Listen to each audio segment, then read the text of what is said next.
Don't pause. Press play. Don't pause. Press play. Don't pause. Press play. Don't pause.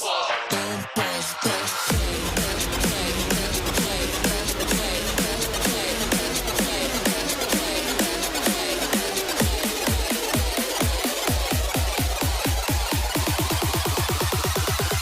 Don't pause. Press play.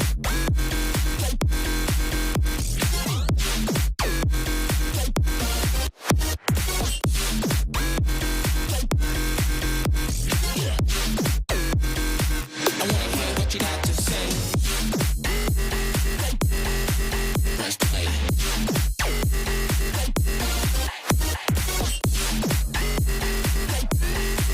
Press play. I wanna hear what you got to say.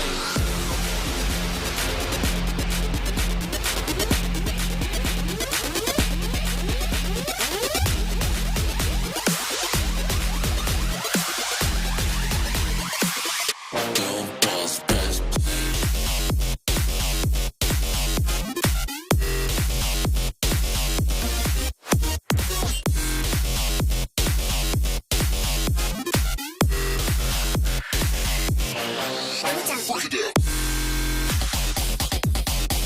Press play.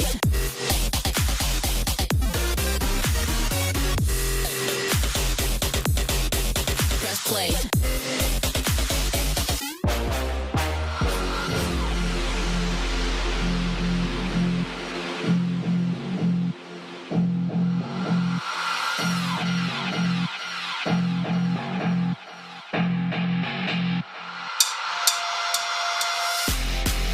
Don't pause.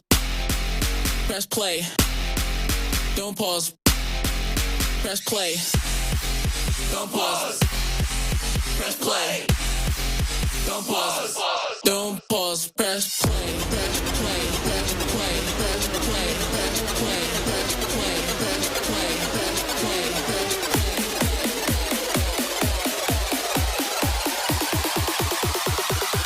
Don't pause. Press play.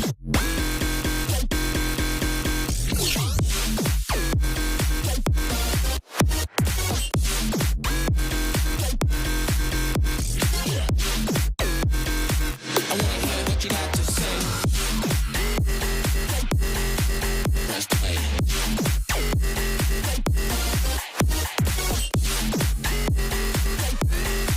Press play. Don't pause, press play. We can rock with a rhythm.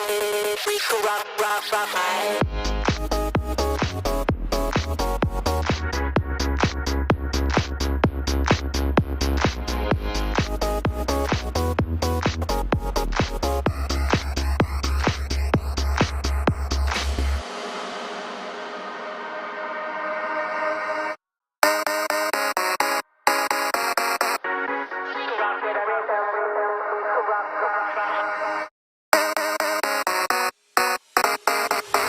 We can rock with a rhythm. We can rock, rock, rock.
Ladies and gentlemen, Money Tuesdays is back. $1,000. Winner takes all. 4 teams battle it out in a best-of-5 kill race. The winner taking all of the loot and bragging rights. But before we get into it, I have to introduce you guys to some talented individuals. So why don't we start with the human encyclopedia, Alex 90s Night Irwin.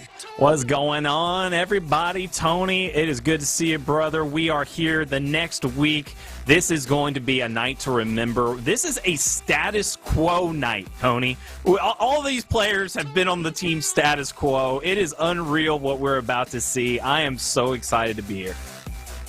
It's funny you say that. I was just thinking that backstage. That's really funny you say that. Also, we have the perfect combination of hype and analytics. Garrett Tools O'Toole. Boys, what is up? I'm glad to get here, guys. Oh, I'm so excited to be here. Money Tuesday, kill races. Let's do it. Everything in between. We got some great matchups here today. I'm excited for it. Oh, man, Tony, I'm glad you're here. I'm glad to be here. I mean, I love working with you guys. I'm not going to get emotional here, but from the bottom of my heart, it's been amazing. But you know what? It's about the competitors, because that's who you guys really came to see. So why don't we show the format of what these guys to be playing with? Again, we already talked about $1,000 on the line. It's a best-of-5 single elimination 4v4 arena fire team with match duo. So last time we did this, we actually had the players queuing up into random lobbies, and one time they actually matched each other. Sometimes they were matching players that weren't around their skill level or even teammates. Now it's all about them being in the lobby together, and that MMR is going to match them with some pretty good opponents, and they're also going to have to really play super aggressive, really get into the face of their opponents. Otherwise, their kills are going to be stolen from their duos who are in the lobby as well. Nighty, how are you feeling about this new format? I'm liking it. I really do think that we've come down to a fair agreement between all the players. Everybody, had their different inputs, but we finally focused in on this one, and it's going to be interesting how it plays out. Obviously, we would like to have the 2v2 custom. That would be ideal, but we're going to do the kill race because of the way that the flight is, so we have to deal with the certain obstacles that come along with it, and that's just the nature of the beast. And these players are going to have different strategies. We saw it last week with Shotzzy, how they typed in the chat, and we're just, very methodical about being polite with the other players and saying, hey, don't cap the flag. Allow us more time to get points and kills. And that's what ultimately led Falcated and Shotzzy being on top, because players on other teams were just capping flags right away and ending games. And it's just one of those things where it's like you're going to have to find a way to get to the top. It's not a perfect world. We're not going to have the perfect settings in the flight. We will once the game is fully out, but yeah, there's going to be a lot of that happening. I'm really excited to see the creativity from these beautiful minds. These are the greatest minds in Halo. Flamesword and Abel, they were winners, major winners. We've seen them on Status Quo with Snakebite and Royal 2, and obviously the 2-time world champions, Snakebite and Royal 2, they are the greatest of greats. They were, Snakebite's what, number 3 on the top 25? I mean, it's just unreal, the talent that we have tonight. We are about to see some unreal gameplay. I was just watching Snakebite warming up. It's going to be fantastic. Well, you know what? I beautifully said, Nighty. Tools, I'm going to bring this over to a different direction. I want to talk about the actual specifics of the bracket, and I want to talk about these matchups. You have Ace, as Nighty alluded to, who played on Status Quo some time ago, combining with Falcated, who's kind of our reigning champion going in from last week, going up against Flamesword, a been there, done that kind of player. I mean, we're talking about a player who at one point was about to be the face of Halo, and then Enable, who was so good at Halo, he said, I need more of a challenge, went over to Call of Duty and was running Call of Duty as well, and now I heard he's on 100 Thieves as well. Gary, why don't you talk about this matchup here? I think this is a true number 1 seed versus number 4 seed, right? Foul absolutely dominated last week's fight alongside Shotzzy. And, he did it again this weekend. If you take a look over at the Halo Twitter and you look at those graphics, Falcade's always up there, man. He is always grinding this game. There's no other way. I think he's absolutely the player that's put in the most hours and time into this game. So I think he's really deserving of that top seed. Flamesword and Enable, we love them. Classic Halo pros. We go back, Squall till the day I die. Love you guys. But you got some ground to make up. Enable's been hanging around Call of Duty for a while. Now he's a content creator of 100 Thieves. It's probably been a minute since he's touched the sticks. I'm not sure how much time he's put into the flight. And then Flamesword, he's been out of the game, and he's getting back in it. And one thing I will say, respect to his grind, because he's absolutely been putting in the work. Now it's just time to prove it, and making an upset versus Ace and Foul would be a great way to start this weekend. There's one thing that there's one thing I've noticed with Halo players. No matter where they go, they seem to find success. If you can be successful in Halo, that skill set really does transfer over. I don't know if it teaches you the fundamentals of communication, of gunplay, whatever it is. It seems that no matter where they go, whether it's Ninja, whether it's Enable, whether it's Formal, all these players are finding success across pollinating into other games. And I was going to ask Nighty, why don't we talk? I was going to talk about the other matchup a little bit, but we do see that format on screen to remind you guys: best of 5, single elimination. It's do or die. Double elimination sometimes affords you to kind of slack off in that first round. Now, there's no slacking off here. It's do or die. You either win or you go home. 4v4 arenas. Fire teams are matching in duos. So again, if they're not playing aggressive, if they're not on their P's and Q's, they're going to get their kills stolen. I want to throw up that bracket one more time because I want to talk to Nighty. I want to bring you back because Nighty, you're my encyclopedia. So when I think of Drucken Soul Snipe, think of two guys, young guns. They talk trash. They talk trash. They have fun. They body disrespect. They know what they're doing, but they have so much skill, so much potential. You know what that reminds me of? That reminds me of Snakebite and Royal 2 back in the day, because they would go into scrims and they would body disrespect a little bit. They would have a little fun. They were shooting bodies. They were teabagging. So, our Drucken Soul Snipers, there's a chance they might be the next Snakebite and Royal 2 if they continue their career on this trajectory and starting with this next matchup coming up. Drucken Soul Snipe have come a long way. One of the last big lands, they were able to get top 6, and we saw them making the push for top 4. Then during the online period, with downtime, they have exceeded all expectation. We're able to win some major online tournaments with all of the top dogs in it. And they've just done better and better and better with the esports arena success. They have just shown that they are at the top and they are ready and prepared for Infinite. They want to take on Snakebite and Royal 2. They specifically asked for bracket format, and we're giving it to them. So now they have the opportunity to do it a little bit different this go round and show what they got. I'm really looking forward to seeing this. Drucken Soul Snipe, they've got the fire, they've got the passion. We've seen it in post-game interviews, the shirtless Druck just fired up, just excited as hell. We've seen him in the listen-ins just being super hyped and talking smack, and it's just been great having them on all of our shows. They've been really supportive of Money Tuesday, and they've just been fierce competitors. They're always in the Money 8s. They're trying to get Money 2s going. They're just always looking to improve, but they still have that chip on their shoulder because, like I said, one of the last big lands was so long ago, and that's where they had a lot of success with Commonly and Straight Sick on the Anaheim Pirates. It's been a while, and they're looking to get in Raleigh and get that first big W. They want to show that they have what it takes to win on LAN. That's where it's going to really count for them, and where they can really prove their show off what they have, really prove the medal that they've tried to earn over these years online. Drucken Soul Snipe have a bright future. And you said something that I wanted to emphasize is, they're not scared of competition. It doesn't matter who you put them up against. It's like when in football, when the wild card makes it into the playoffs, they got nothing to lose. They're just out there like if they lose, like, they didn't even win their division. They weren't even expected to make it this far. That's kind of like Drucken Soul Snipe, the ultimate underdogs and whatnot. No matter who they go up against, it seems like people put them as the underdog, and they're just like, oh great, you want to count against us? We're going to make you pay for that. We're going to go and we're going to leave it all on the table. And that's one of the things I love about rooting for these guys. I'm always a big Drucken Soul Snipe fan, and I want to see them not only beat Snakebite and Royal 2, I want to see them make it all the way this tournament and just keep cementing their legacy. Just keep grinding forward as we're going into Halo Infinite. We have our first event in December. Come on now. I know you guys are excited about that. Nighty, I'm going to bring this back to you. We only have 4 teams. I want you to give me a list, 1 through 4. Who's coming out in 4th, 3rd, 2nd, and 1st? I'm putting the pistol to your head here.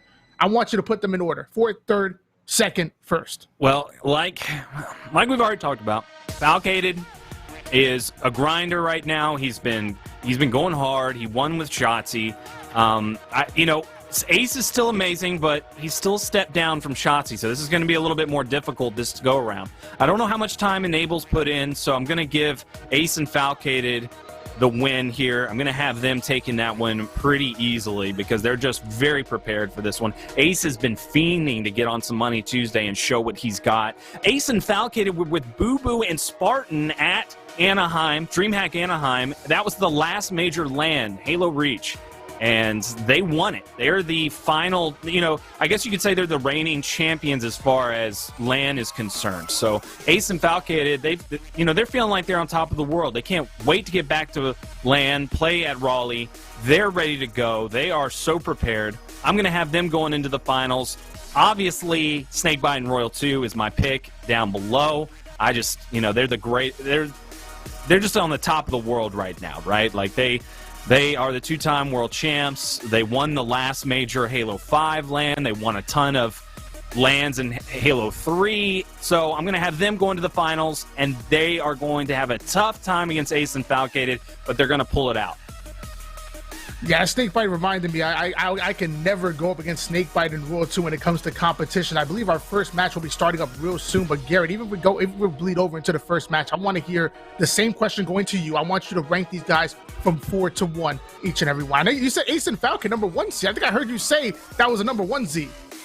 Yeah, and with them being a number 1 seed, I expect them to make the grand finals. I think they'll take down Flamesword and Enable here.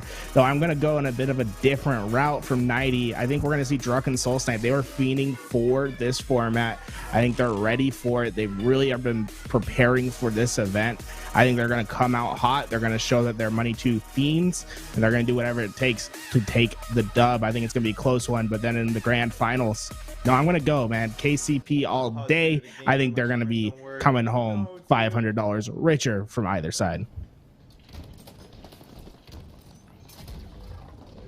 Immediately going for the power-up. That's going to be big. Want to be able to time that, make sure that you're keeping up with it. You want to make sure that you have it on lock over your teammates. They are matched together in the same fire team, so remember that. They're trying to steal each other's kills. Something that I noticed was happening in earlier kill races was that a lot of times you'll just let your teammate die, and you'll just bait him out. So they're not trying to use teamwork unless it's with their duo, obviously. But, Flamesword and Enable are going to let Ace and Falcated die in a lot of situations. And you might have seen a little bit of that right there. But, yeah, we've got Flame and Ace's point of view. And I just love that this is a status quo matchup, a status quo night. Let's working quo, Gary. Yeah, I'm ready to see what happens in this one. I was taking a look at the players in the lobby, and I noticed some names, some players, obviously not pro level, but these aren't going to be easy walks in the park. So they're going to put up some fight. At least we'll see. Oh, Ace, man, this could be an easy triple kill. Just a player around the corner needs to get the kill, and the AR will end up getting it. So he's going to earn himself 3 right there. Unfortunate camera placement from Ace. We can't quite see the score. But, coming off to a hot start, the good thing is that we're starting on strongholds, right? I think this is probably one of the better maps. And what you're noticing is they're not actually going for B. They want this game probably to last as long as possible. But, as soon as 2 hills do get capped for either team, I mean, actually all 3 hills get capped, then there's no choice. This game isn't going to be able to be stalled out for any longer. But I think they're going to try to put up as many kills as possible. They're not going to be playing any objective. And there we go. Finally, all 3 strongholds are capped. So now the timer's essentially started.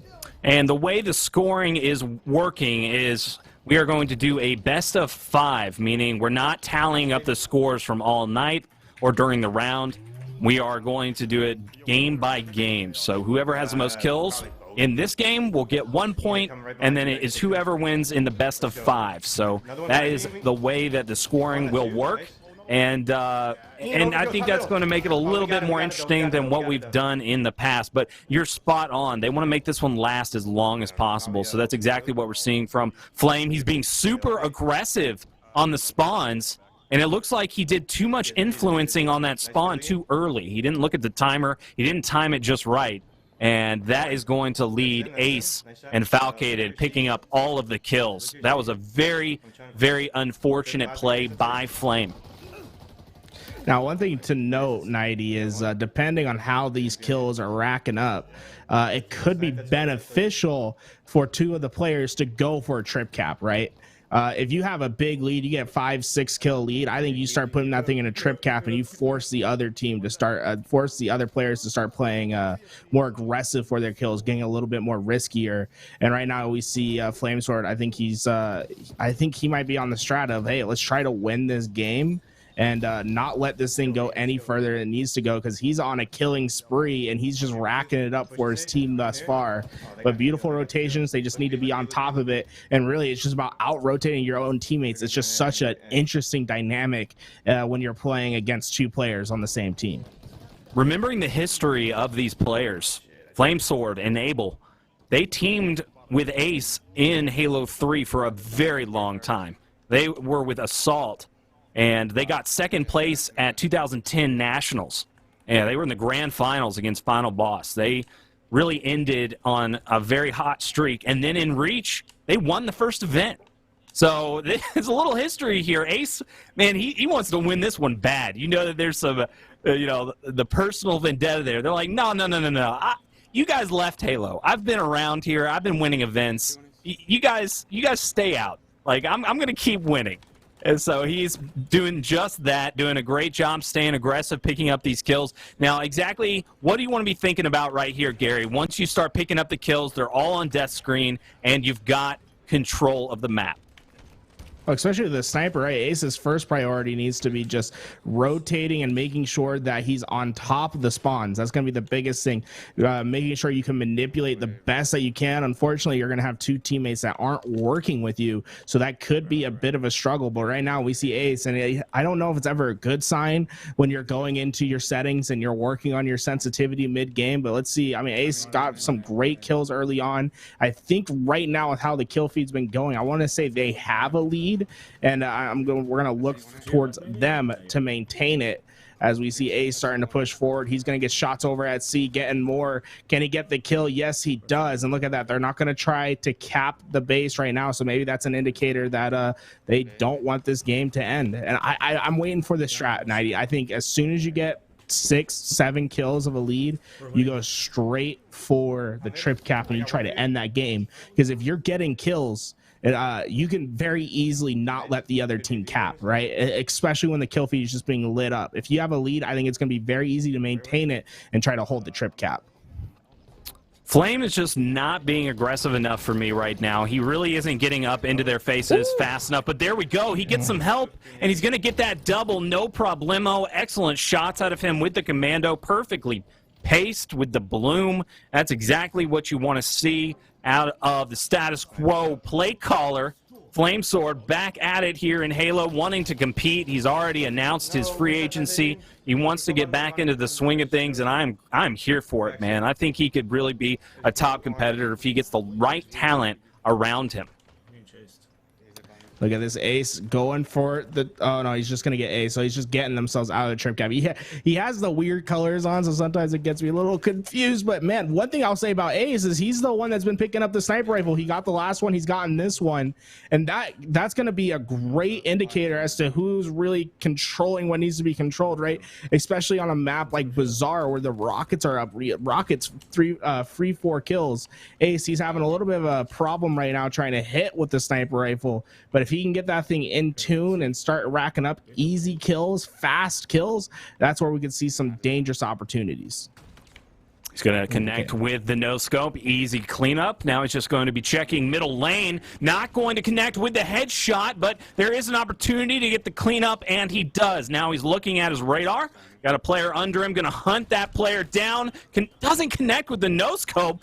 Almost gets taken down, but that is going to be a killing spree out of him, and he's got the camo, and he is in full hunt mode. He's going to be able to get that cleanup. Extra just teamwork coming out of Falcated and Ace this game around. They are really working together well.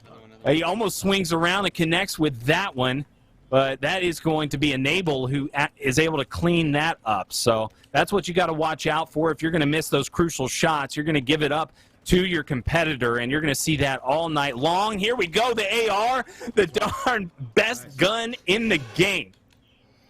I can definitely feel like it is at some points, right? The way, especially if you have Spartan bots going up against you, that AR can definitely feel so deadly. And I was curious because when he had the sniper rifle, he picked up the pistol to get as a secondary instead of the AR. And I was thinking to myself, I'm like, hey, man, if I need a secondary weapon from my power weapon, I might stick with that AR, man. It just absolutely shreds. If you pulse it from long range, you can get some easy kills. But right now, if whoever is in second place on those kills, they have to be weary of the scoreboard. The opposing team very close to winning the game at this point. So, you could try to give it up that way. Or, the team could start pushing for that trip cap and start trying to win the game. But the kill feed lighten up for Ace over there. And now it's going to be up to Flamesword. He's making a play call, thinking that they're going to rotate to A, and no one did. And he's searching, just soul searching for anyone to kill. And there they are. They're all over at C. He's going to be the first one in, but he's going to be the second to die. And now that's going to leave opportunity for Ace and Foul to come clean up those kills over at C. Missed opportunities indeed. Flame not able to get in there and grab as many as Ace and Falcated this one. And it's maybe a big reason why is what you said, that they are not having easy competition here. This is people that can absolutely fight back. The MMR is definitely working this go round, and that's something that we were really banking on with our format. So I'm glad to see that is working out. Ace going to play super aggressive here with this heat wave. He wants to get in here as fast as possible. He's going to be able to pick up the kill. Huge steal. That's going to be great for him. And Falcated, now he's not able to get that one. Enable steals it from him, so he's going to just wrap around and get to the other side of the map. Not going to influence the spawns, though. He's doing a good job at keeping his distance from the far corners. He's trying to let them spawn around him, and that's going to do it for our first game. So we are going to tally those kills up and see who comes out on top. In the beginning of this matchup, we've got a status quo night, everybody. If you're just tuning in, thank you so much. And it's just going to be exciting from here on out. Oh, man, I'm waiting for Enable to switch the screen. Come on, I got to see those kills. You're unlocking armor. I don't care. We got to look at those kills. Get that scoreboard up. He's not even... Okay, there we go. We got someone with it. 23. Oh, God. Okay, so Ace and Foul got 28 and 26. So the easy dub. Easy dub. That time around for them.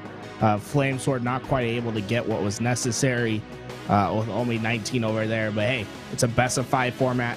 They still have plenty of time to make something happen. Isn't that right, Tony? Yeah, that was a great game one, and my gosh, I mean, we talked about, Garrett, I think you alluded to it in the middle of the cast. You talked about controlling the utilities, and I think that was a big deal with the with obviously getting that sniper rifle, but I also want to talk about the commando, the battle rifle, and even utilizing those nades in this game, with how fast they launch, how powerful they are, which how much information they give you in the social settings. They're damn important if you ask me, as we're seeing some, oh my gosh, some Ace action here. You talked about him controlling that sniper rifle. He was putting it to work immediately. You notice they went for that quick scope and then immediately switching to the repulsor just in case, but he hit his shots. That commando putting in the work from Flamesword, controlling the utilities. The AR is nice, but from different range, that battle rifle, that commando, and even that sniper can put in work, Nighty.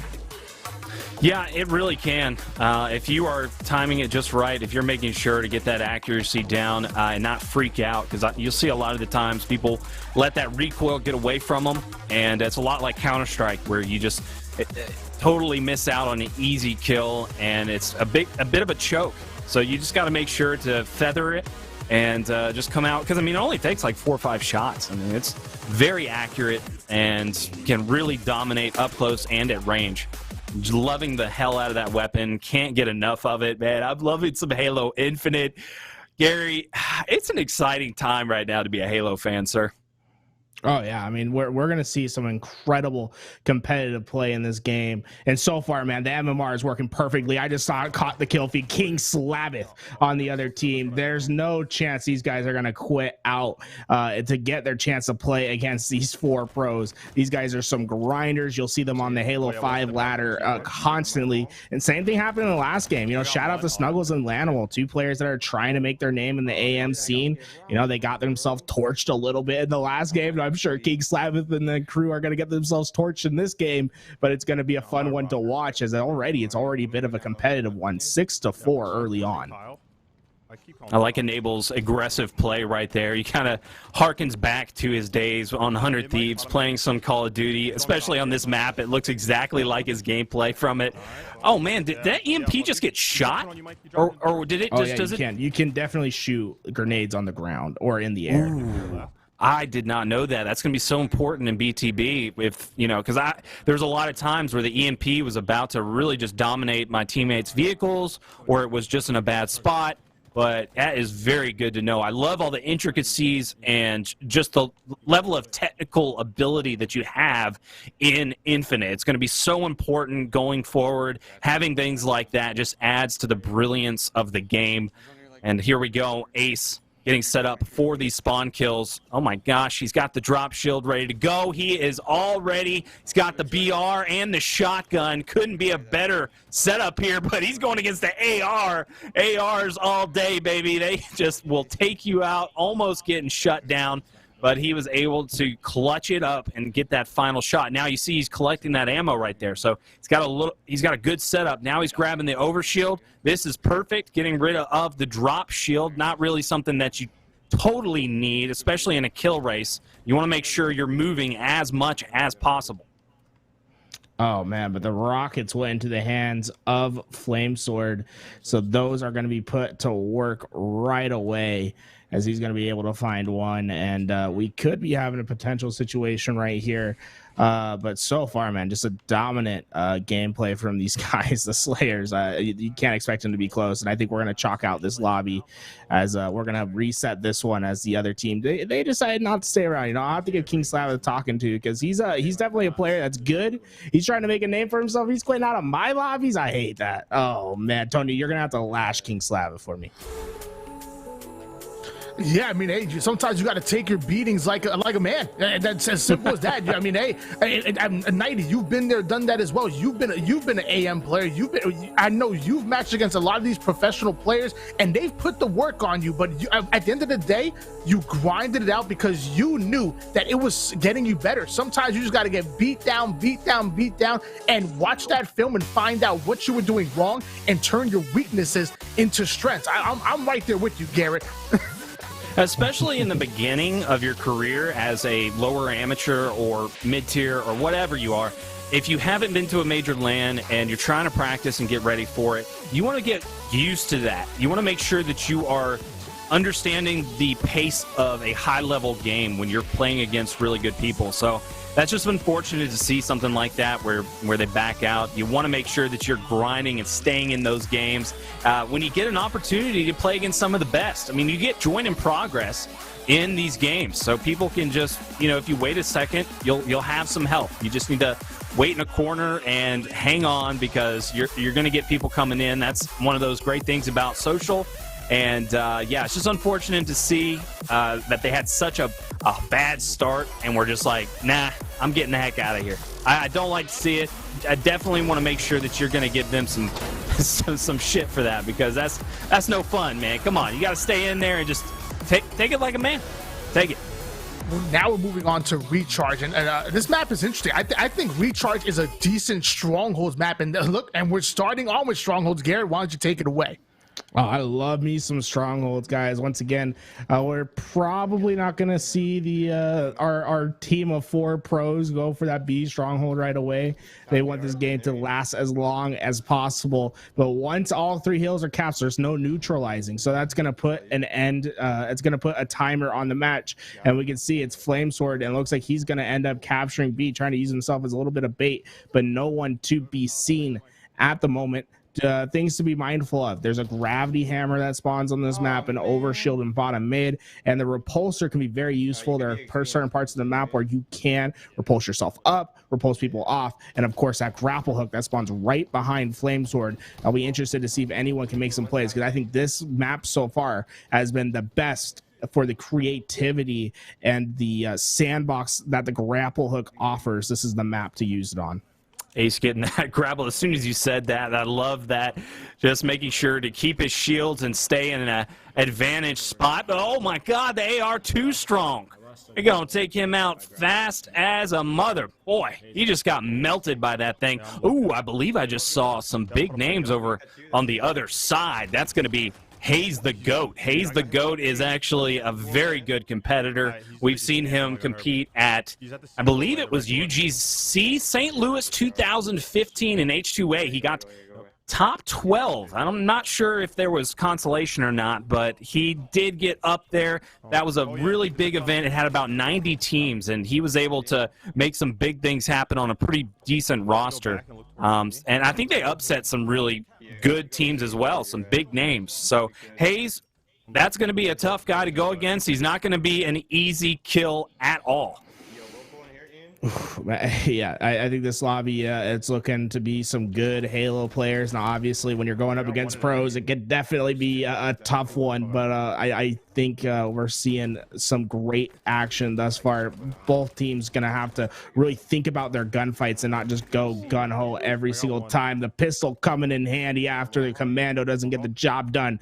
Commando is such a hard gun to use, and Enable showing why. That bloom/recoil combination, it just, oh man, it can make you miss some easy shots just because you're not expecting your gun to turn to the left and bloom out just a little bit too far. So the Commando definitely going to have to take some prep, or probably some more weekends from these pros really to get a handle on how it exactly, how that recoil pattern exactly works and using it to its best of its ability. But so far, Enable just searching for a kill. Yeah, and it's all about the rotations, really. Oh my God.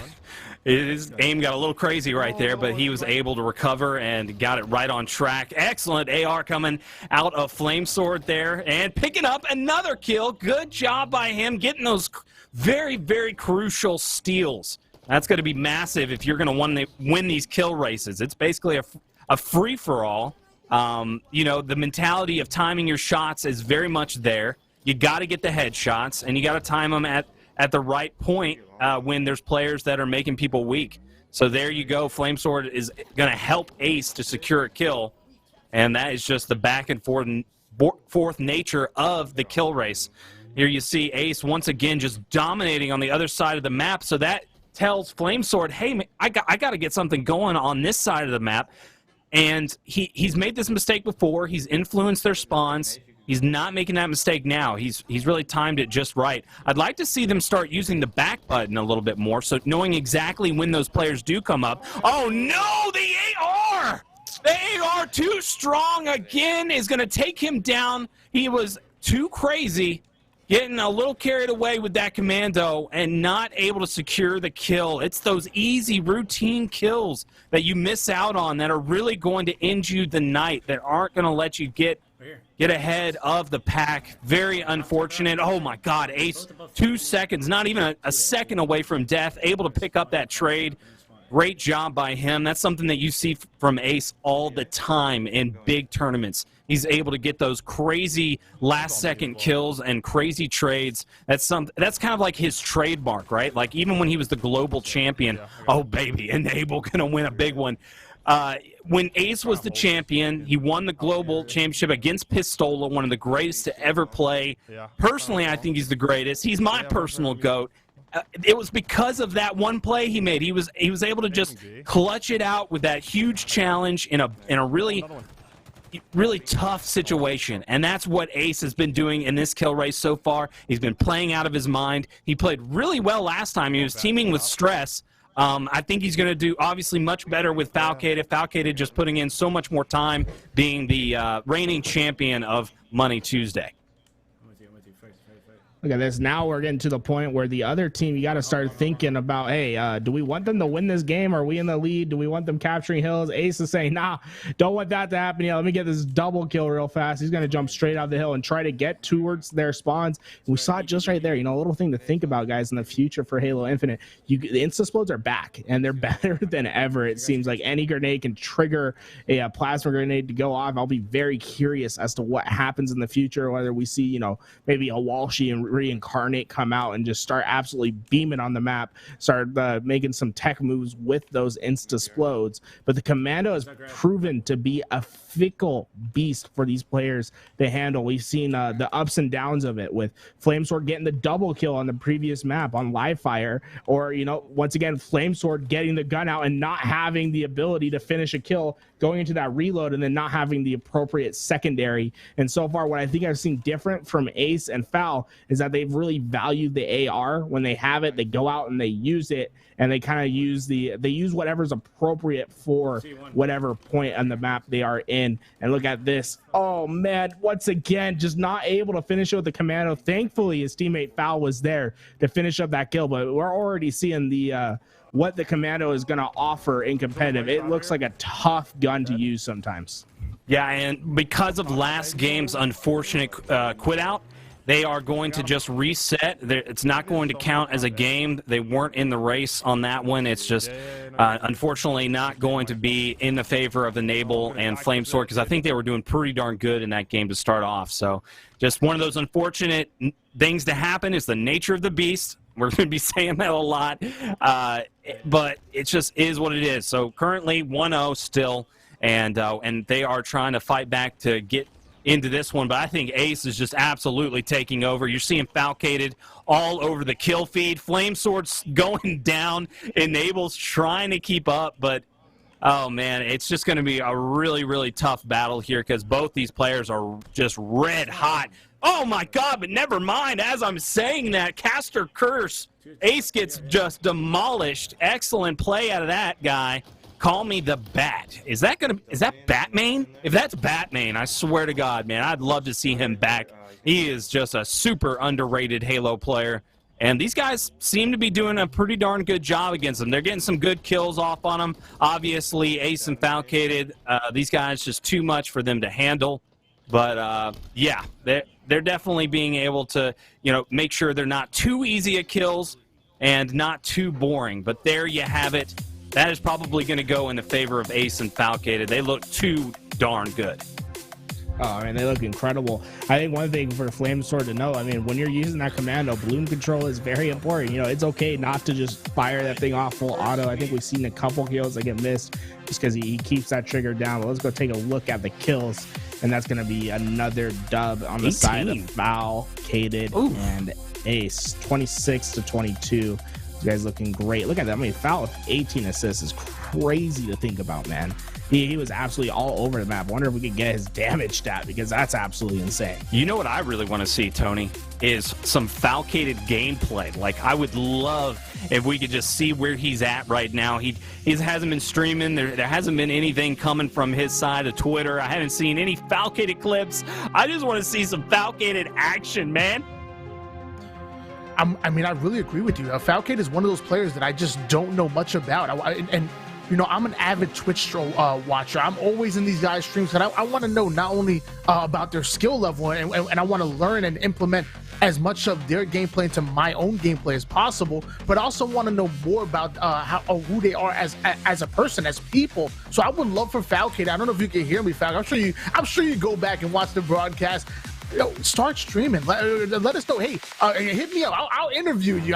I want to know more about you as a person. So I would love for him to start streaming.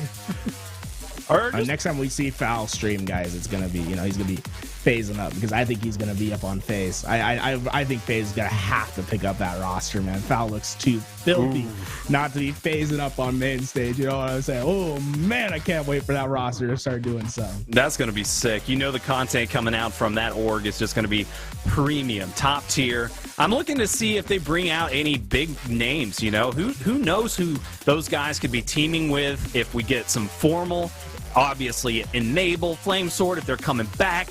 You know, you never know. Shotzzy might come around. I don't know, man. There might be some secrets. There might be some surprises. There is no telling what the future could hold. But I'll tell you right now, I am so hyped for Falcated. Falcated was so dominant in H2A. He was better than everybody. He shut down the entire scene with Shotzzy in the 2v2 on Pro Gaming League. He was 250-0 at one point. They were so unbeatable. I think they lost one match during the regular season, and then in the playoffs, they had a major run, didn't lose to anybody, were the champions, and then he comes in and he has his first couple of events at top 4. He's competing right away at the top. He's just doing amazing. He's just killing it in Halo 5, and then Reach comes along, he wins an event, and he's just consistently kicking butt and improving, and now in Infinite, as somebody said it in chat, he just looks a little bit diff. Yeah, he looks absolutely primed for this upcoming title. One thing that let's go, Ace! Oh man, that's what we love to see, the sandbox in full effect as 4 go down. Oh, he's smiling. He knows what he did. Oh, what a nasty play. He put out the nade. It didn't quite work, and he adapted on the fly. I think the original strat was to disable him and then bop him off. He didn't even need to disable, man. Just put that repulsor and say, sayonara. Give him a 7 in the chat. Good luck and goodbye. Ace coming out strong. Oh my God. Shout out to Louis V Titan. Beautiful instant replay. Good timing for that. Ace trying to make an aggressive play here. Oh, he gets it stolen. Never mind. Now it's Falcated. Okay, good stuff. Oh, but the BXB. Oh, the BXB just slapped him across the face. Oh, Neuronical's in this game. Neuronical? Oh, my Neuronical. You guys might know him from his top 8 finishes in 2020, the 2021 HCS Pro Series. For Halo 5, he was on Team Force. He was teaming with Vetra and Bards and I believe Swish at some point. So, guys, I mean, great players on the other side as well. This is absolutely crazy. You see the repulsor. Once again, you have Overshield. That's not going to work. But, so far, Foul and Ace have really controlled the Ghost. And I think that's what's really made the difference. They have the maneuverability in order to go find themselves some kills. All right, BR control, absolutely essential if you're wanting to steal some kills. You got that extra little, I mean, I don't even want to say extra. You've just got some really powerful red reticle range is what I want to call it. But I guess you would say sticky aim. You get the magnetism from really far away with that BR. But, oh, man, Ace is next level. Forget the sniper. Forget the BR. He's got the Ghost, and he is putting it to... Whoa! He's going to go over the lift with it. Okay, look at that. Next level strats. He's trying to hunt down this player. This player's going to play Ring Around the Rosie. Flamesword gets the double kill, so he's going to steal that easy kill. That's one of the issues with the Ghost, is that you're making yourself such an easy target, and he gets shut down by that easy grenade, but he almost made up for it. Big kills coming out of the other team. That is going to be, let's see, I saw Nugget on there. I didn't see who else is on the other team, but who's that? Pyderf was on the other team. Pyderf, another top AM player. You'll probably see him around. He's making some waves. Pyderf's just a great guy. I love it whenever I get to play against him or with him. But these are some H5 grinders that are in this lobby. Good to see it. I'm glad that it's not going to be just an easy one for these fellas. Trying to see a lineup with the shock rifle. This guy is T2ing it. That is a tough combo to work with. So Flamesword's going to get the heck out of dodge. He's going to regroup. He's going to try to get one of these guns on the wall, try to get that BR. It was up, but he's going for the OS. Instead, he's not going to make it. These players making it very, very difficult for them. Oh, that Overshield not quite able to get onto the body, and that's going to be going down. I mean, he tried, and that's one thing. I mean, he went and searched for that BR. It just wasn't quite up yet. It was glowing, indicating that it had about 20 seconds probably until it was up. And there we go. You saw Enable was the one that's able to get it. And rifle control, I think Tony talked about it earlier. It's going to be so important, and so is knowing your button combinations. BXB from Enable. Goodbye. Give me another one. Steal the kill from the Ghost, and this is why you get yourself a BR. It's so hard. Oh, this is so interesting. I don't know if I like this strat, but Flamesword says we got to do something. We have to try to get back in, and this is going to be their opportunity to do so. The turrets coming in. They're a squad. Can they kill the Ghost? The Ghost is just, I'm just going to say it's messing them up. My God, get out. You're going to die. Double kill. Oh, they tried their best with that Warhawk, not able to do it. And when you only have two players to get kills, I think having both of them in a Warthog isn't the best way to go about it, but both of them down right now. Last time, Val and Ace had 13 and 11 kills respectively, 9 and 7 for Enable and Flamesword. So I think that's going to wrap it up already. I think this game is just a couple kills from being over, and I don't think there's any shot for Flamesword and Enable to get back into this game. Ace and Val just showing that they are super prepared for this matchup. They are ready to win the night. Valkated just was all over it. He has been just playing the game like a madman. You see him on the scoreboard. Ace just making it look too easy. His mechanical skill is there. He is taking it to the next level in Infinite. He's already stated on social media that he is ready to rock. He is going to try his best to get himself set up with a good start in the beginning of Infinite. He had a rough go about it in Halo 5. I think the highest he got was about top 3, but he's a winner in his heart. He cannot be accepting anything less than first. He was very happy to be able to win that Reach event, but that's a throwback. That's not a new Halo title. This one right here is what matters. Going to Raleigh and just showing up. Ace is ready for it, and I am so happy to see that he is playing the way he is. A 3-0 over his fellow status quo members, Flamesword and Enable. Oh my, pretty dominating round one. We're thankful for Enable and Flamesword to come off, but it's just showing how ready Ace and Val are for Infinite. Ace, he's on Space Station Gaming, if you guys weren't aware. He's teaming up with Tylenol, and they're still looking for 2. So if you're trying to get yourself on a pro team, I'm not gonna promise that Ace will respond, but maybe go shoot him a message on Twitter. If you're able to repulse a Ghost off the map like Ace is, you might be a good fit. That being said, we're going to be ready for our next match, and we'll bring Tony back in for this. But, man, what an exciting 3-0. I do want to get a replay one more time because I want to show how Halo Infinite just brings joy to the people. The way that Ace's face just smiles right after he boosts this Ghost off the map, I think is just so hilarious. This man was just, he's having a good time. He gets it off, and he's going to strike himself a smile. Oh, look at that. He's just so happy. I love it.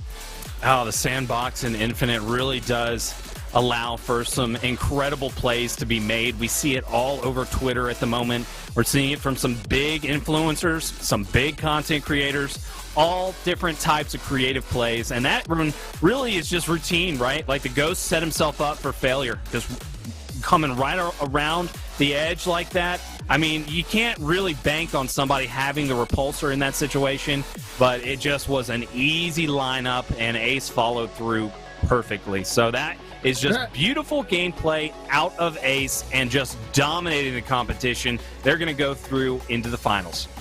I wouldn't say it was perfect because there was a bit of a noobish play right there in that. So when you notice when he repulsed the Ghost off the map, he actually shot the Ghost one time before the Ghost ended up falling off. Now that's a problem. You just robbed yourself of a beautiful medal. If you repulse a Ghost off the map and don't shoot right there, you end up getting a special, I can't remember what the medal is, but you end up getting a medal for it, and the announcer even has a nice little catchphrase with it. So that's a bit of a noobish play.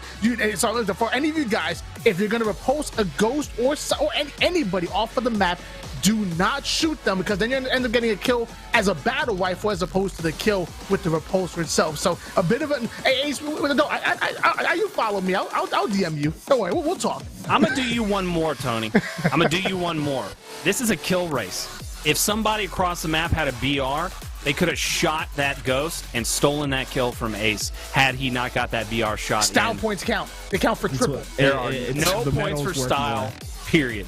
We are only for kills. I'm not taking that. No. He would give up $1,000 every day of the week just to get that medal. Let me go ask commonly what's more valuable: his X Games medal or the kill that he lost and then the grand finals. Oh no, it's the medal. The medals It's count. the medal. It's always the medal. Isn't that goddamn right, Tony? We're gonna have another amazing matchup. You're right. We're gonna have another amazing matchup for you guys coming up real soon here. Drunken Soul Snipe still haven't played against Snakebite and Royal 2, so we're gonna see how that's going right after this. Do not touch that dial. I'm gonna be in the chat holding you accountable. Do not change that channel.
Ladies and gentlemen, I heard you guys like gameplay. You're not fans of breaks, so we made that one a nice quick one, and we already have this next lobby coming up real soon here. Again, you have Soul Snipe and Druk going up against Royal 2 and Snakebite. This is the matchup that I was excited, but before we get into that, why don't we bring on our casters now? Why don't we bring back Nighty and Garrett and talk about this matchup? Garrett, I want to start with you. What are you expecting out of this matchup here? I'm expecting some just the nastiest gameplay possible. I expect this to be one of the closest matches we'll see all day. I have my money right now on Drunken Soul Snipe, although I could be persuaded because we're going up against Snakebite and Royal 2.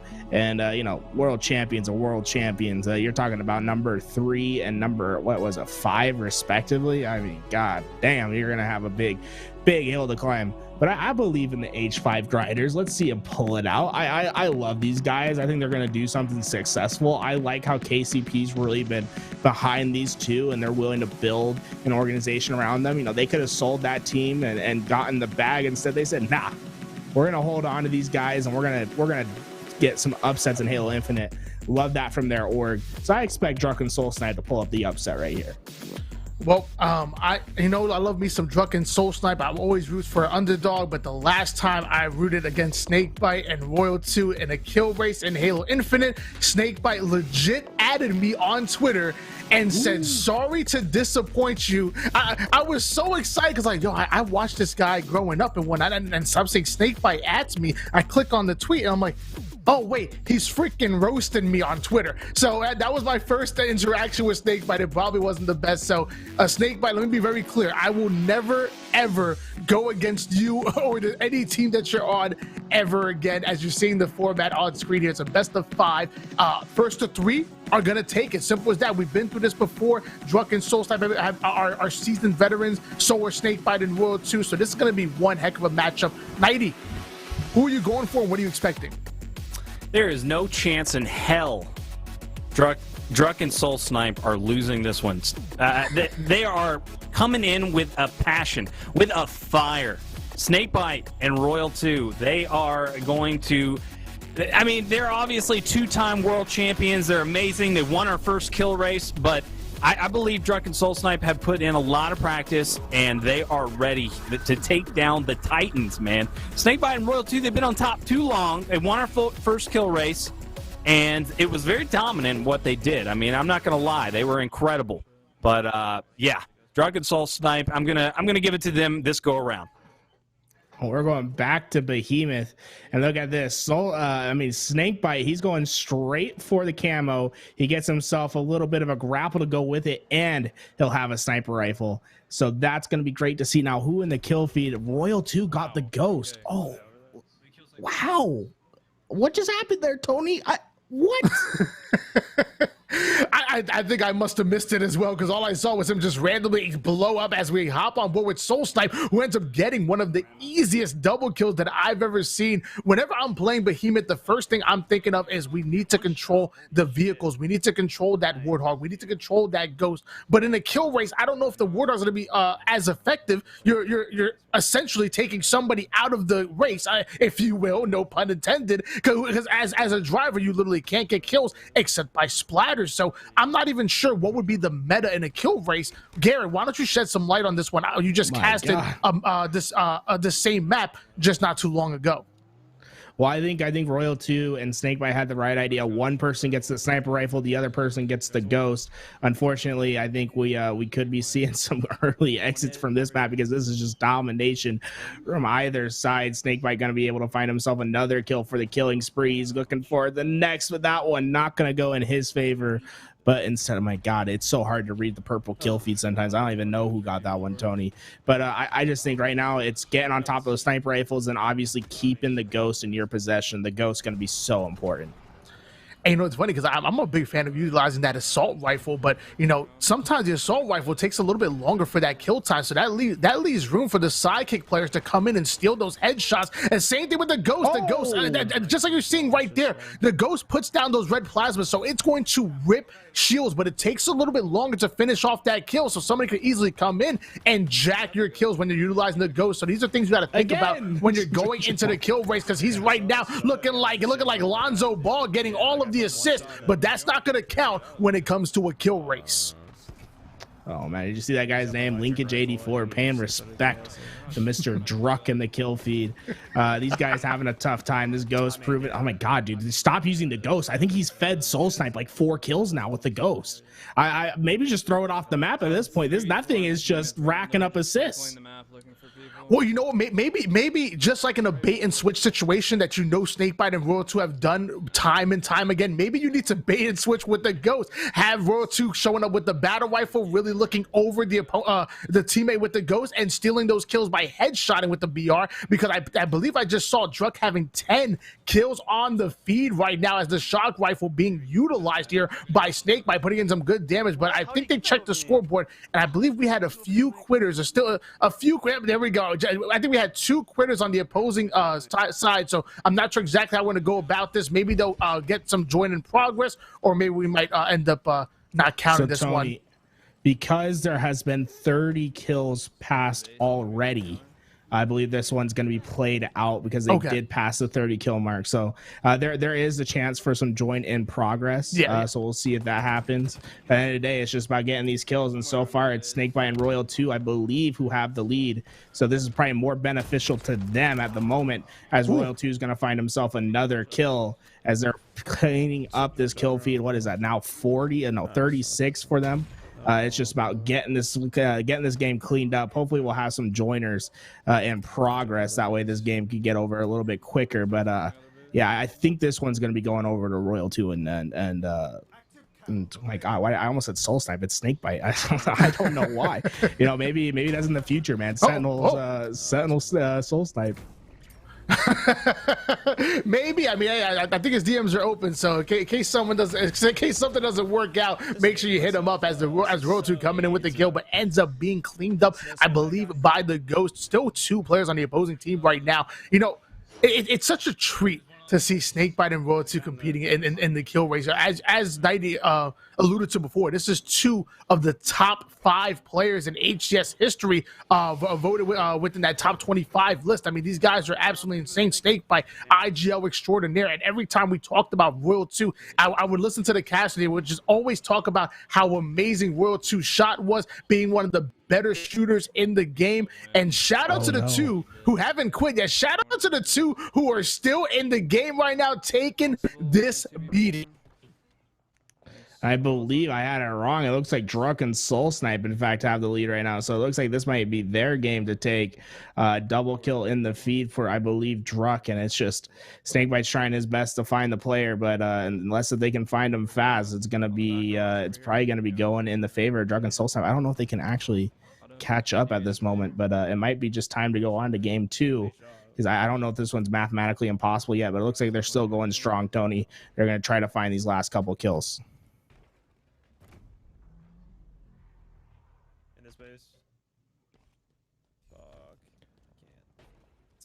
And one more. Oh, that kill going to be going into the hands. Oh, man, I'm trying to catch the feed. He's put up in and out, man. It's just so hard to read it sometimes. Oh, man, did you happen to catch it right there? I'm going to try to pause it and get it on my end.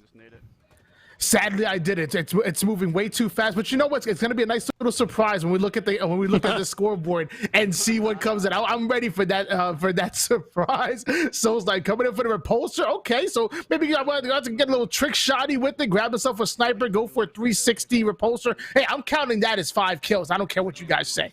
Soulside tried his best to hit those pistol shots. Unfortunately, not going to be able to do so. I was about to say, maybe these guys could GA out of Behemoth because, man, this map is just showing up.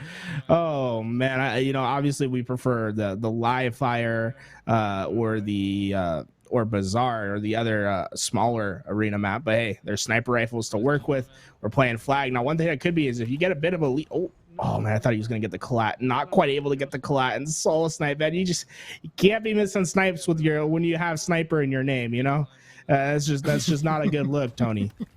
Oh, but he didn't miss that one right there. Beautiful headshot coming in. And I'm going to need you to respect it. We ain't calling the collaterals no more. I believe it's called a Quigley, okay? That is an amazing. What the heck is a Quigley gear? I'm not even going to lie to you.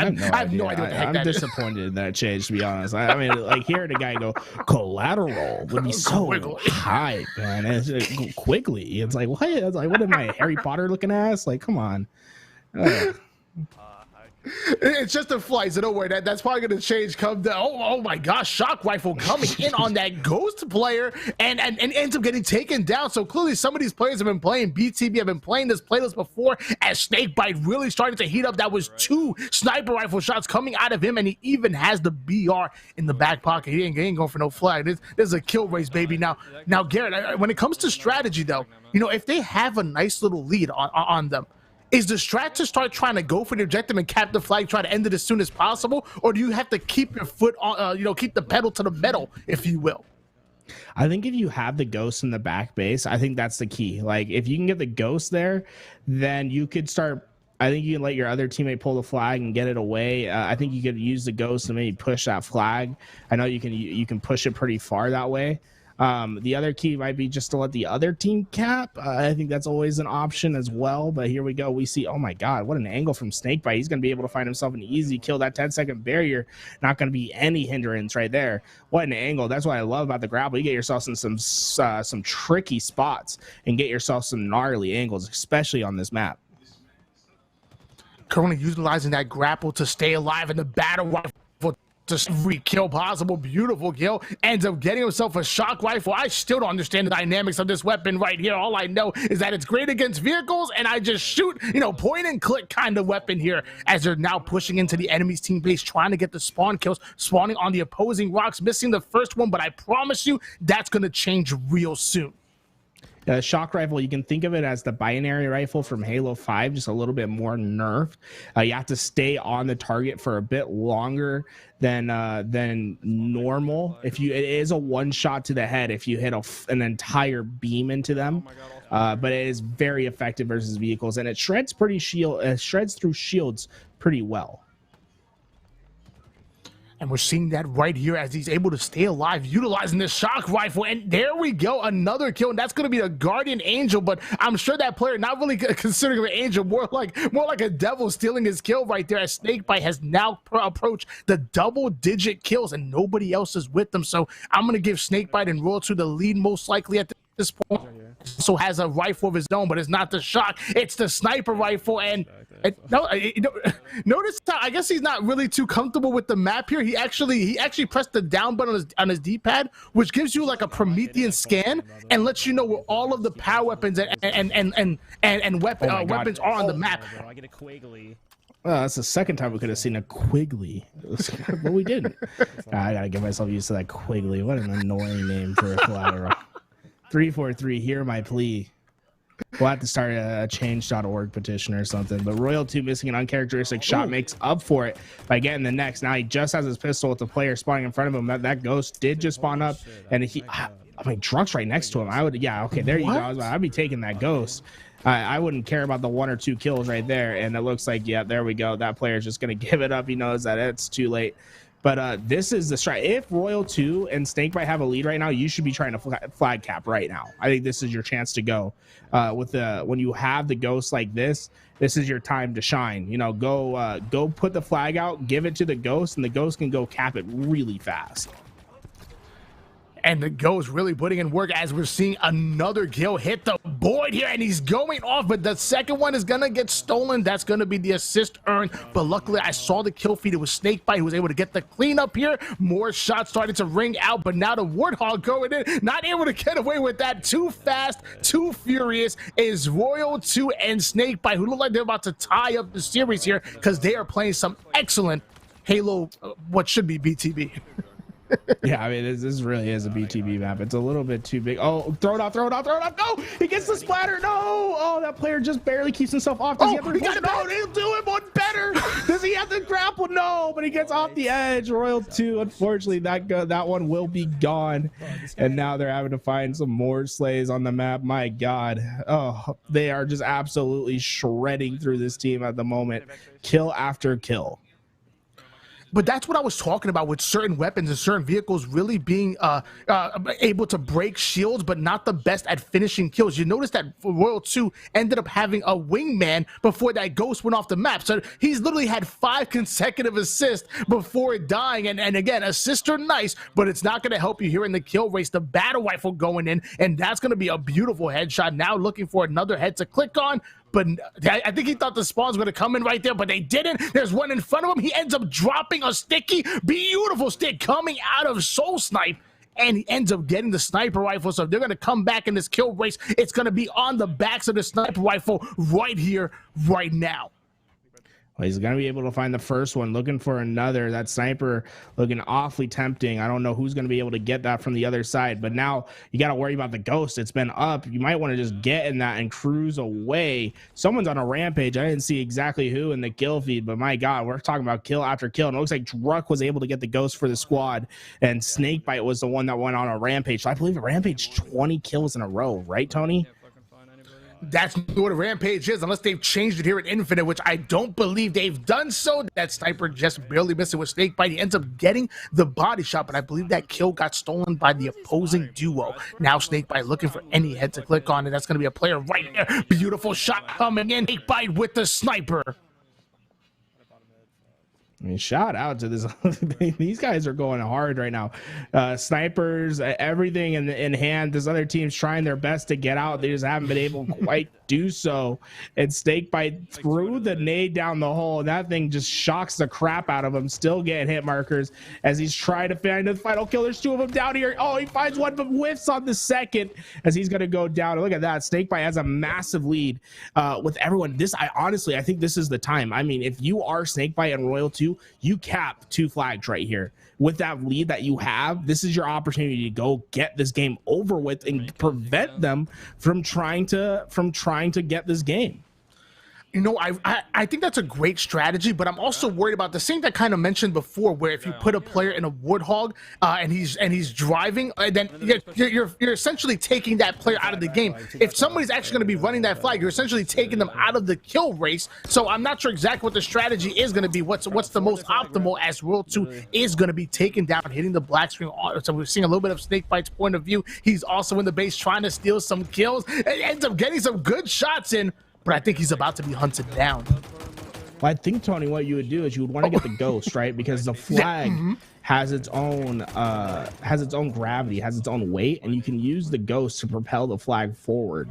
So I think you could have one person that still has the ability to get kills with the ghost and can run the flag faster than the Warthog, and it would only take one person. But Druck's going to light up the feed with a double, and that's going to get them just a little bit closer. Look at this. Royal 2's able to get the BR. That's exactly what you need from him, as he's going to be able to get one. That off the rack medal, I really enjoyed that one. And there we go. We finally see it. They're going to start going for flags. I think with the lead that they have, you see Snakebite. I think he might be getting in that Warthog. Oh, no, he's going to get the sniper rifle first. I wonder if they're going to use that Warthog or if they're just going to straight up try to flag cap this. The flag is moving, so it looks like they have adopted your strategy. Say, hey, look, we have the lead. We want to try to get this to end. So, and mind you, if we're tied up at 0 piece and we go into the regulation ends, we go into overtime, that's just giving Druck and Solstice more opportunity to cap flag. So at least capping one is definitely going to be helping Snakebite and Royal 2, even if they don't cap the next two to try to end the game. Sniper rifle in the hands of Snakebite, and that's going to be the headshot. Bro. Also trying to grapple up, get some advantages. He's on top of the map here, but the time now I'm going to finish him off with the sidekick. My God, bro, Snakebite is absolutely popping off this game. It's been incredible to watch, and that strat with the grapple hook to get on top of the pillars and to make something happen, I think has been a big part of it. Now the ghost is out, and that's in Royal 2's hands, so I don't know if they exactly know about the capabilities of running the flag with the ghost, but if they do, this would be the chance to make it happen, as Snakebite's just racking up more kills for the team. Another base getting camo now. It looks like they were more worried about just not going into an overtime at the moment, which again, I think it's great strategy coming out of them. Obviously, they're thinking 3, 4, 5 steps ahead. This is a chess game. Everybody else playing checkers, and the sidekick coming in. His teammate is going to steal it, but that was Royal 2, I believe, in the ghost. 35 kills coming out of the IGL specialist Snakebite. How do you feel about that, Gary? I love to see it. What I also love to see is that this is potentially going to be a world record kill game. If I honestly, Tony, this entire team hasn't quit out the entire game. They've been just farming the absolute crap out of them. Shout out to the other team for dealing with it and trying to do their best. But I think we could see 150 kill game between everyone right now. I mean, it's absolutely insane how many kills have been put up. Well, I mean, LVT Productions have had a huge say on the scoreboards. The last week that we actually hosted this Halo Infinite kill race, 3/4 of the list that Halo put out with the top PvP slays were actually in the kill race. So records can be hit. As Royal 2, I thought he was going to go in for the flag, but nope, he's going in for the spot. And there we go. He has the flag in hand, so he might want to try to move that. Sidekick kill does end up coming in. Beautiful shots coming out of the Canadian, but he will be taken down by that stray grenade. Yeah, that was unfortunate for Royal 2. I think he had about 3 kills stolen from him from Snakebite. Not Snakebite, Soul Snipe, as he was just absolutely taking away those kills. And that's one thing you have to keep in mind, right? Is just you kind of don't want the team shot. You want to find those players in isolated angles. But on this map in particular, it's kind of hard to do so because of the spawn protection in this game that allows players to spawn in line of sight. And Soul Snipe not able to get that kill, and he's unleashing his frustrations. But here we go, we see 41 from Snakebite on the ending kill feed. That is an absolute. We got to do the math. Someone in the back, 62. He ain't just an IGL. He put damage as well. And he's doing much more, and I think that was a smart strat from Snakebite and Royal 2 to capture the flag to make sure that there was no overtime. Because like you said, Tony, that was a big deal. I mean, if there was overtime, we're talking about a 4-kill differential. Who knows what Druck and Soul Snipe do in those 3 minutes.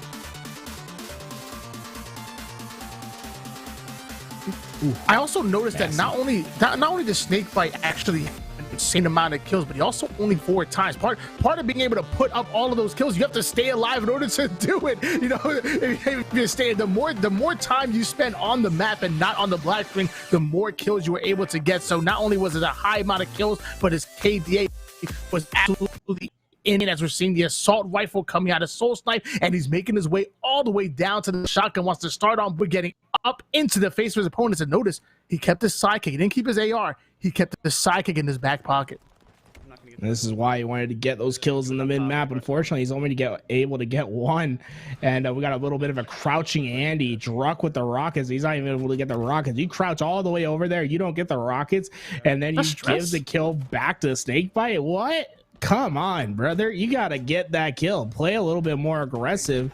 And now the shotgun goes into Snakebite. He gets up in the face. He's going to be able to find 1, but cannot stay alive, as it's Royal 2 who I believe gets the trade out. Look, this other team is fighting fiercely. They're fighting right on back, Tony.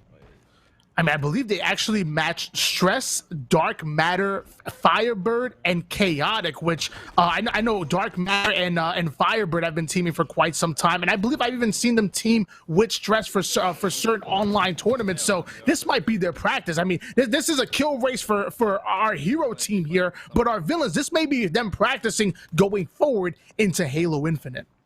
Yeah, I mean, you couldn't ask for a better practice lobby, to be honest. You're going to get 12 minutes of unadulterated of pro play gameplay. You know, this is exactly what these guys have been wanting. They've been wanting to match up against players this good, and we're going to see the kill feed just start to light up. There we go. 3 go down, and now the spawn kills are on the table. The question is, how do you fight out? The camouflage is up, but no one going for that right away, as they want to keep the focus on keeping the aggression forward. As Snakebite was able to find 1, but Dark Matter is going to be able to trade him out, and now it's up to a fight of Royal 2. He's going to stay back and stay alive for now. Royal 2 known for having one of the best shots in this game, and this BR known as one of the easiest guns to use, a deadly combination to have. Well, Royal 2 has been pushed up in the base, and he had his teammate Snakebite, but Snakebite ended up going down, leaving Royal 2 by himself, who ends up being slayed out. If you can have your duo in the enemy's team spawns, baiting and switching, putting pressure on those spawns, that would pay dividends for you as Soul Snipe trying to up the tempo here, getting over to the opposing Royal 2's base. He has his assault rifle out, ready to switch to that sidekick, but he wasn't up top. That player dropping down low into 2 players there. I'm not sure if that was the smartest drop that I've ever seen, but 4 down go our villain team. Everybody getting slayed. Oh my, look at this. The camo in hand.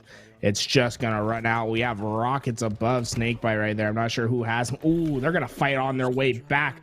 That's gonna be 2 kills for Team Stress, as they're gonna be able to alleviate some of the stress that's being put on them in the back of their spawn. You like what I did there, Tony? You like it? Just give me the dap up real fast. You know, I desperately need it. Oh my, I love the puns. And I love the puns as well. I'll give you the dap up for that one. And also, we talked about the utilities being used by both of these teams. I want to also mention that the grenades in these games are so powerful. They come out fast. They give you that information. I'm thinking in competitive, I'm thinking that there may be a chance where instead of starting with 2 grenades, maybe there's room to only start off with 1. Maybe you come. It seems like there's never-ending nades flying all over the place, and they're so important every single match, Garrett. You know, Tony, I'm gonna go against the grain. In fact, instead of 2, instead of 1, let's have 6. Let's just let it be. Throw the pineapples. Yeah, it's all good. It's all good. No, I mean, those grenades are fast. The only thing I think that makes up for it is that their area of effect is a lot smaller than it was in other games. I think they have this thing of being a big talker. They look really deadly, but when you get up next to one, it's pretty easy to dodge. The area of effect seems pretty small. I think that's the way that they're balancing them out this game. I don't know if I necessarily agree with it. Oh, that could have been a crazy outplay from Royal 2, not able to quite get it done. In fact, that trade will come out for Team Druck instead. But now it looks like I would let them cap a flag, right? You don't want this game to go to overtime. Snakebite got to focus on getting the return. That flag is definitely a baitable spot. You got a shotgun in the bottom. I would have definitely kept that flag up. He's going to find himself a double kill regardless. Well, I guess it really depends, because if Snakebite and Royal 2 have the lead, they definitely don't want this game to go into overtime. But if it's close and or Drunken Soulsnipe actually have the lead, it might behoove you to actually go into that sudden death and even into overtime, so you can to ultimately try to catch up. So a lot of strategy being put. It might be helpful if these teams maybe had a coach in the Discord or something, really helping them get through this, as he put the shotty to the body, ends up getting the first player, almost gets the second one, but that kill will end up being stolen. And Soulsnipe's a little bit behind, but other than that, all the other three players have are very comfortably in double digits BR in the hands of Snakebite. Man, yeah, that's what you like to see, man, is how these kills are shaping up. Everyone just going absolutely crazy. That shotgun, though, man, that shotgun can give and it can take. You know what I'm saying? Sometimes you feel like you're going to get a kill with it. You don't get it. Soulsnipe putting it to good work right there, able to pick up a one shot and then find himself a double with it, using that grapple for extra maneuverability as he's going to get himself back in that power position. Remember, the BR and the commando are what's going to be so important to control. Making sure that you're on top of those spawns, getting the ammo when you can. You do not want to have to resort to using the sidekick when the rifle is available. Soulsnipe making his way into the enemy spawn, but his teammate does end up going down. That's going to give him all the information that he needs to either fight or flight, and it's only doing both. He backs down, comes back with the Bulldog, giving him the fakey, ends up getting the kill, and now is staying alive. This is an opportunity to get more kills, but he's going to be hunted down. This is a tough team that they're going up against. We're talking Dark Matter, Chaotic, Firebird, and Stress. You can get those kills, but they will come back at you right off a spawn like you saw right there. Soulsnipe just rushing to get back into the action. He knows he's missing out on so much. The kill feed's lighting up. He's like, I need to get in. Has the AR out and ready to take the fight as he finally gets back into the spawn. Now, the worst thing he can do is die, and that's exactly what he'll do. He gives the back straight up, and that's going to allow this gap to grow. Right now, I think Druck and Soulsnipe are in trouble in this third game. And mind you guys, this is a best of 5 series, so the first to put 3 on the board is going to come out the winner and move on into the finals. And I promise you, I mean, going into game 3, this is probably one of the most important games, as the flag is on the move. We're not sure if Snakebite's going to prioritize returning, but actually not. He's going in for the grapple and says, hey, I got some more kills to get here. Ends up taking down Firebird, has Chaotic in his sights, but Chaotic going to put him in the back, because PJ was half shields there. That Chaotic was trying to get towards that flag, wasn't quite able to do so. The flag is told out one last time, but a quick kill as Dark Matter goes down. Firebird, the only one left up on spawn, as he's going to push out, and he will instantly go down. And it looks like this is Snakebite who's going to go for the return at the end of the day. So, hey, looks like they're going to prioritize the return for the time being, as Royal 2 trying his best to get up into that kill feed. He's doing just that. He's in the back of the base. They're finding out some kills. I look at this game, I feel as if at some point Stress and crew will get a flag on board. They'll get like a lucky 4 down at some time, at some point. Ooh, those rockets. Royal 2 dying with those rockets, Tony. They're up for grabs, and it looks like Soulsnipe's going to be the one that comes away with them.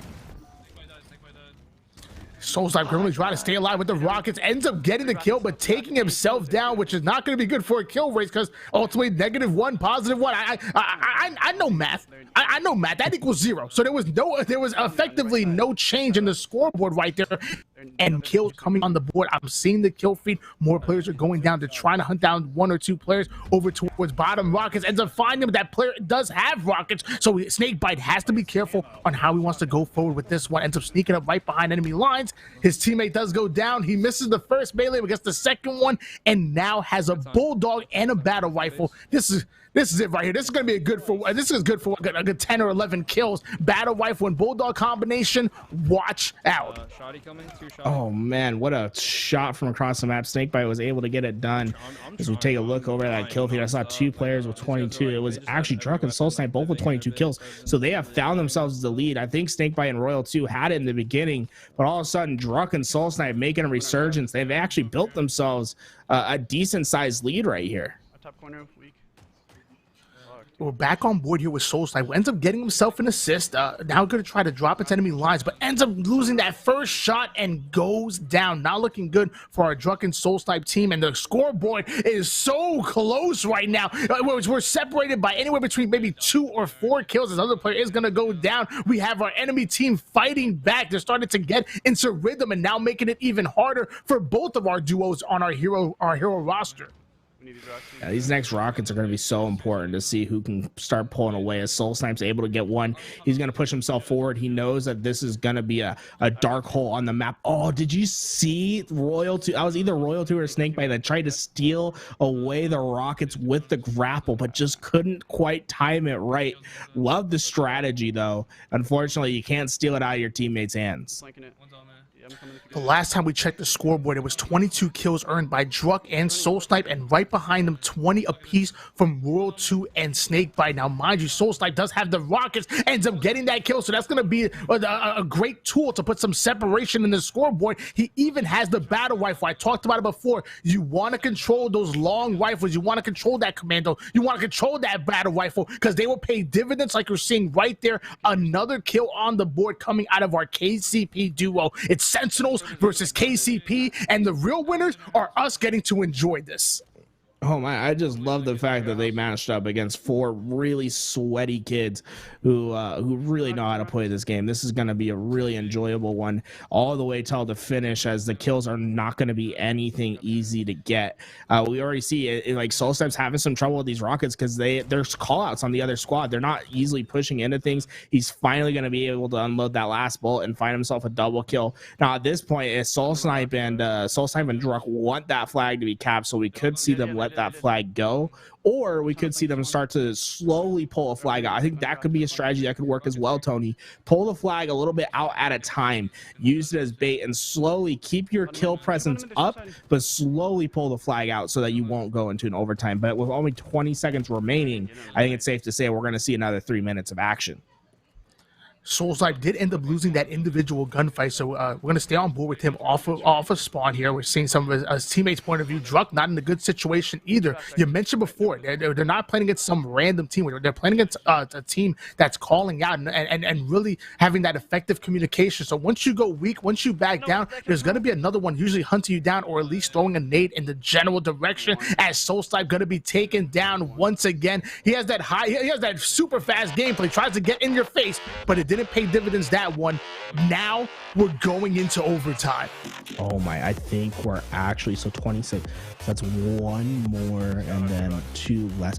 I think we're in a 1 kill game in this overtime, Tony. This is going to be absolutely coming down to the wire. As we see Soulsnipe, he's in the middle of the map trying to do as much damage as he can. He's going to get caught out, as it looks like a great push for Team Stress off the beginning, as those rockets did go down early on, as we see Druck trying his best to get in. Royal2 going to use him as bait to pick up Stress, as they're starting to find more kills on the map. And look at this, Royal2 is going to be able to find 1 more to add as Dark Matter goes down, and he's going to start pushing forward, and he's going to try to get right into this action. He could go for the BR. Instead, he's going to opt to go straight forward and find another kill, but the stick comes out, and you have to think every death is going to be so devastating to the cause. That's 8 seconds where you're not in the action, and then probably another 5 or 6 to get yourself back into the action, as luckily Royal2 spawns up further than normal. He's going to look for the battle rifle to start as the other team starts to approach the midline.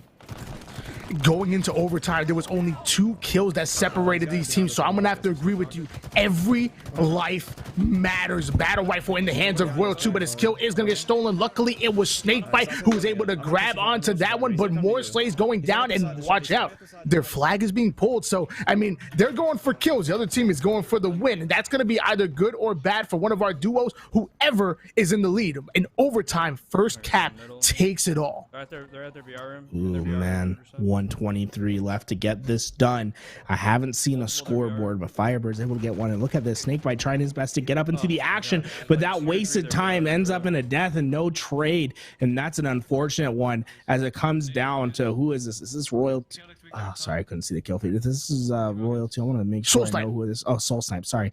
So Soulsnipe's able to find 1. I think so far, I think this game's probably going to go into the favor of Soulsnipe and Druck.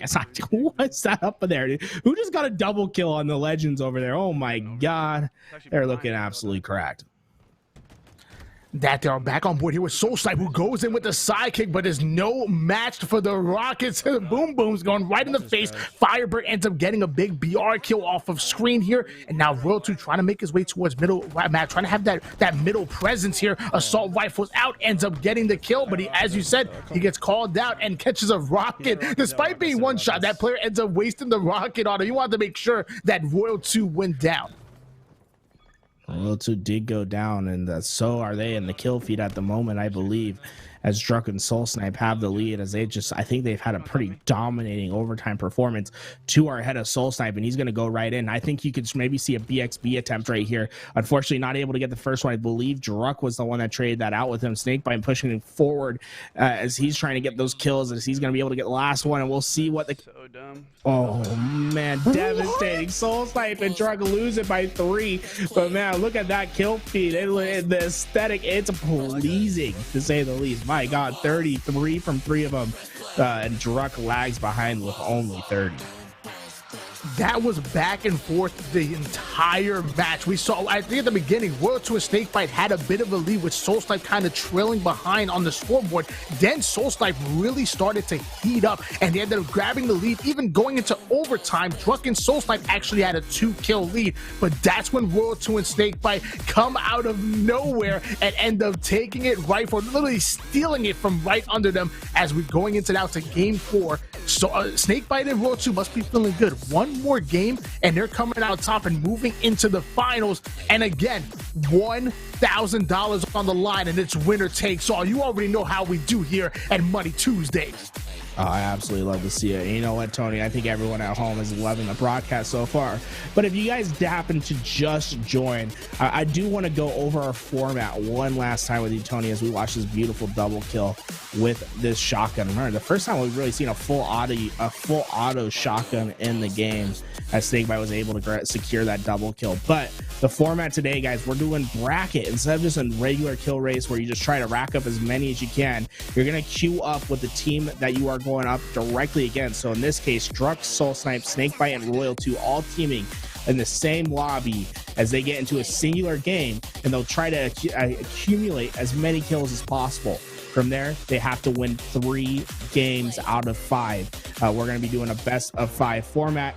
If they're able to secure the most kills in 3 games, then they'll come away with it. So far, Snakebite and Royal 2 up 2 as we're moving ourselves over to Live Fire, and I hope we get to see some strongholds. We've been getting a little bit lucky with the objectives thus far, huh, Tony? We've been lucky indeed, because we've been watching some of the best Halo Infinite gameplay that I've seen. I've been watching a lot of streams, and we're now watching, these 4 players queuing up at the same time, and they're matching some high MMR players. They're matching some serious contenders here, as Royal 2 trying to make his way to the sniper, ends up taking a couple of nades, and he goes down. So that's not going to be good for our Snakebite and Royal 2 composition.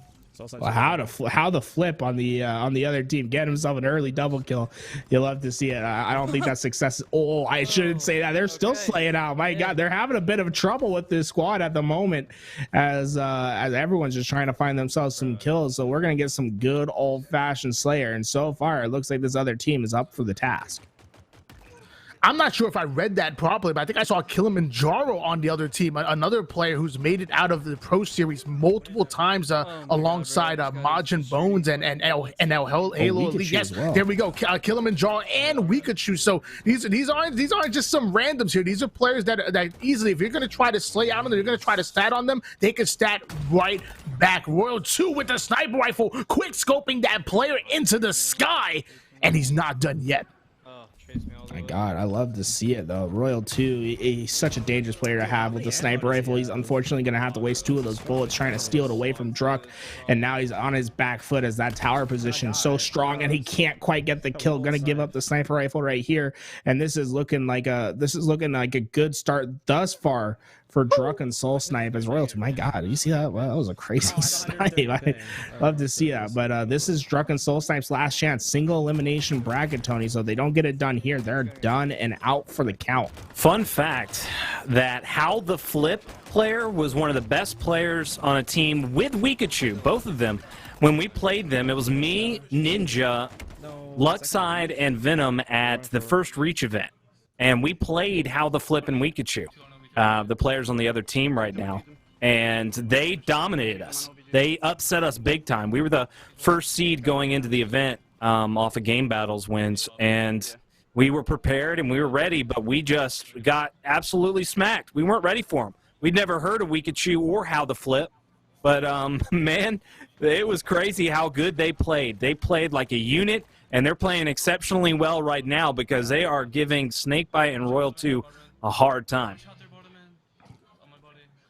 Well, right now I'm asking how the flip are they doing this right now? They're really putting the work on the Snakebite, Royal 2, and Soulsnipe. Soulsnipe staying alive with the commando over towards bottom mid.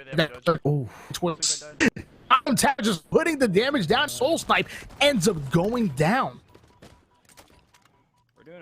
My, it's like the other team is just so coordinated, and that's that could be the huge disconnect, right? Because you'd expect the this team to be playing as a full forward, but instead you're kind of split into factions of two, and you have to be weary of not providing kills for your teammates. So it makes that the teammate factor kind of go away to a certain extent, as Soulsnipe's going to die with a sniper rifle once again.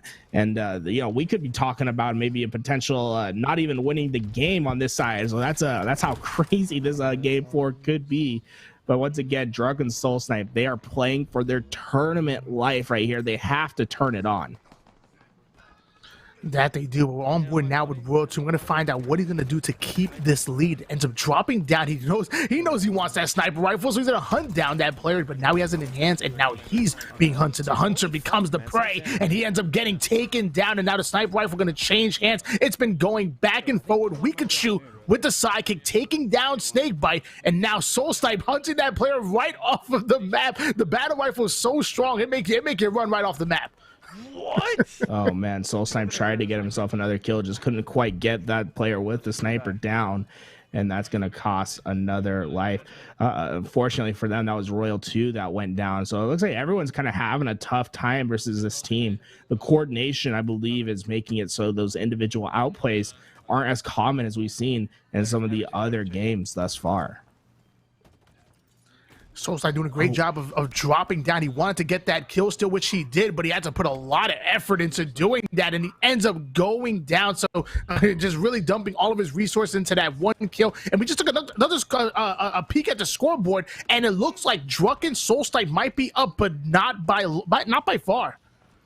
Oh, we just saw a Killjoy in the I didn't think we'd ever see a Killjoy in the kill feed. You know what I'm saying, Tony? I didn't think any of these teams ever had a chance to really go on a long spree, but that's what we're seeing right here. As it's in fact Snakebite and the crew, they're down by 5 in the game.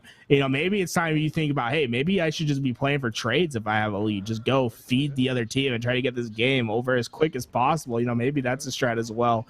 But here we go, Snakebite trying to get into the action. He has one ahead of him. Weekachu is going to be made weak by the AR and finished, as well as Snakebite trying to find another using the curb slide technique. Go check it out on Shyway's channel if you want to figure out how to get yourself moving fast in the game, as we're going to see some of these pros pull out this tech throughout the night. But here we go, the comeback is coming on strong as they do get closer to taking that lead. They're trying to find kills across the map. Snakebite's going to be taken out by a lucky backsmack as they do have the lead 44-43. Soulsnipe struggling in the kill feed right now with only 8 kills.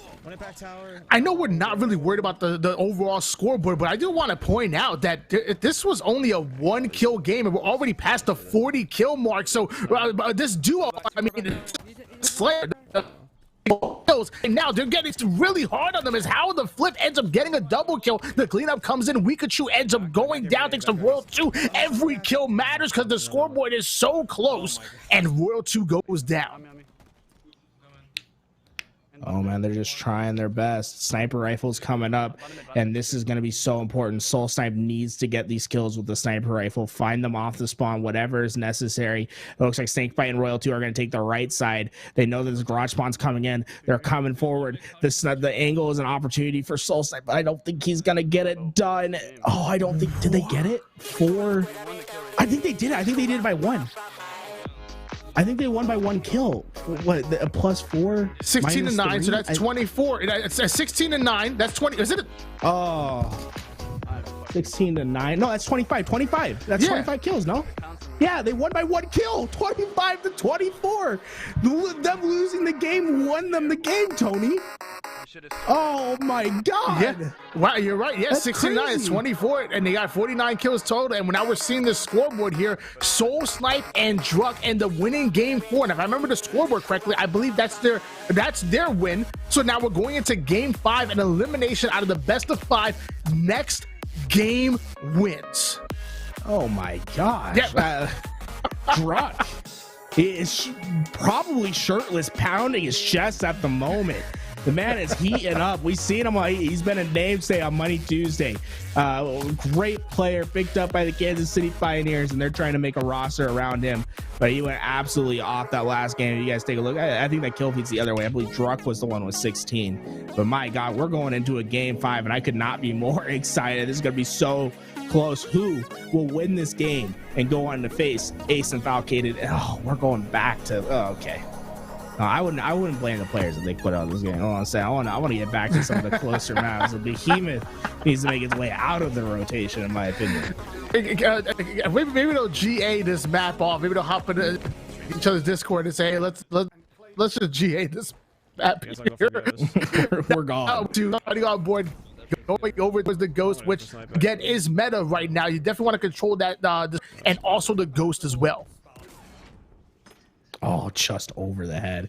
The skewer, it's a 50, I think it's 50-50 chance whether you get the skewer or if you get the sniper, and obviously you want the sniper. One thing that the skewer does have the potential is to make the vehicles less effective. And that skewer is absolutely deadly versus the Ghost and and the Warthog. Oh no! Royalty, I hate to see it. He's gonna get booted out. He's trying to run away. He does have to reload the skewer, but he will have the skewer to work with if this Ghost does try to make a run at him. As the trades do come out, I believe they did kill the Ghost player, and he's gonna be able to find one Guardian Angel Battle. Love to see it as he's able to find himself a kill. The skewer pinning that player against the wall, and notice he also even has 1 grapple as well. So if a vehicle ends up coming his way, he could grapple jacket, or he can use that grapple to get out of a bad situation and dig down that. I was looking for another head to click on. 2 more coming towards you. Very quickly, just trying to find as many kills as possible. This skewer can be absolutely devastating. Druck was able to find himself the Ghost, so you got to be weary of that. But once again, like you said, Tony, the Ghost is great. It can absolutely shred someone, but there is that moment of opportunity where if you have a rifle, it's very easy to steal kills away from a Ghost player, because those bullets, they should melt the shields, but they do a little bit less to the health. And my God, we're seeing absolute skewer domination from Royal 2 at the moment. He is going off with this weapon. Command not getting stolen from us to stay alive. He has that grapple. Commando absolutely does put in work, but he will be taken down. Oh, trying to hit the long range shots, can't quite get it done at the moment. Skewer back into the hands of Royal 2. Oh my God, what a no scope. Gets the first one, peek out for the second. Unfortunately, can't land that one. Royal 2's aim steady as always. Love to see it. The kill gonna go into Snakebite's favor. So that's gonna be a 2-kill boom for them, as he's able to get the grapple once again. And he loves the grapple on this map. We see the absolute domination in the kill feed. Snakebite going for 3. Can he get the kill? No, he can't. Unfortunately, that player staying alive for longer than expected. Royal 2 should be able to get the kill. Oh my God. Sab is in this lobby though. I just saw it on the kill feed. So we are seeing once again some tough competition on the other side. Tony, Sab, a well-known pro player in the community. I would not want to play against Sab when it comes to a kill race, because you know he's going to be giving it his all, and he's going to make every kill hard for you to get. Beautiful shock rifle in the hands of Snakebite right now, looking for a player. Throws an excellent nade, ends up getting the kill. Somebody trying to slide in, ends up getting the double kill. Now going in for the triple. The shock rifle, like you said, it puts in work, and I just caught a glimpse of the scoreboard. Snakebite is on top. He's one hit. I think this is Snakebite's map, man. I think he just understands that he's a little bit different on it. You understand?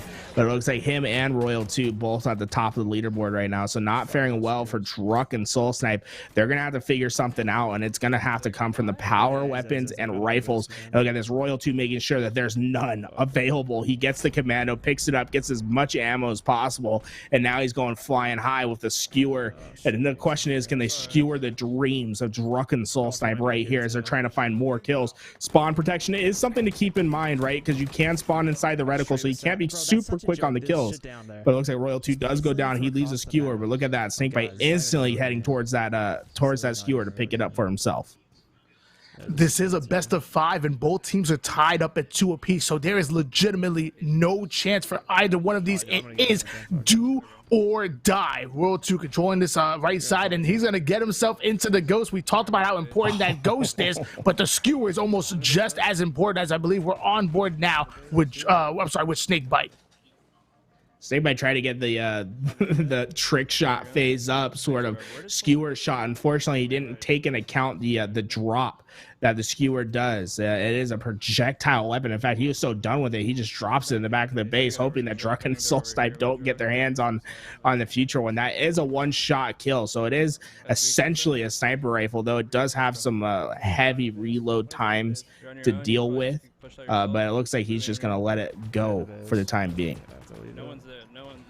And one thing that's not being let go is this Ghost in the hands of Royal 2 trying to put down the damage. But wow, he ends up getting melted. What was that, Garrett? I was absolutely just shredded out. The only problem is there's only, what, 9 kills, 10 kills available? I mean, I make it 8 now.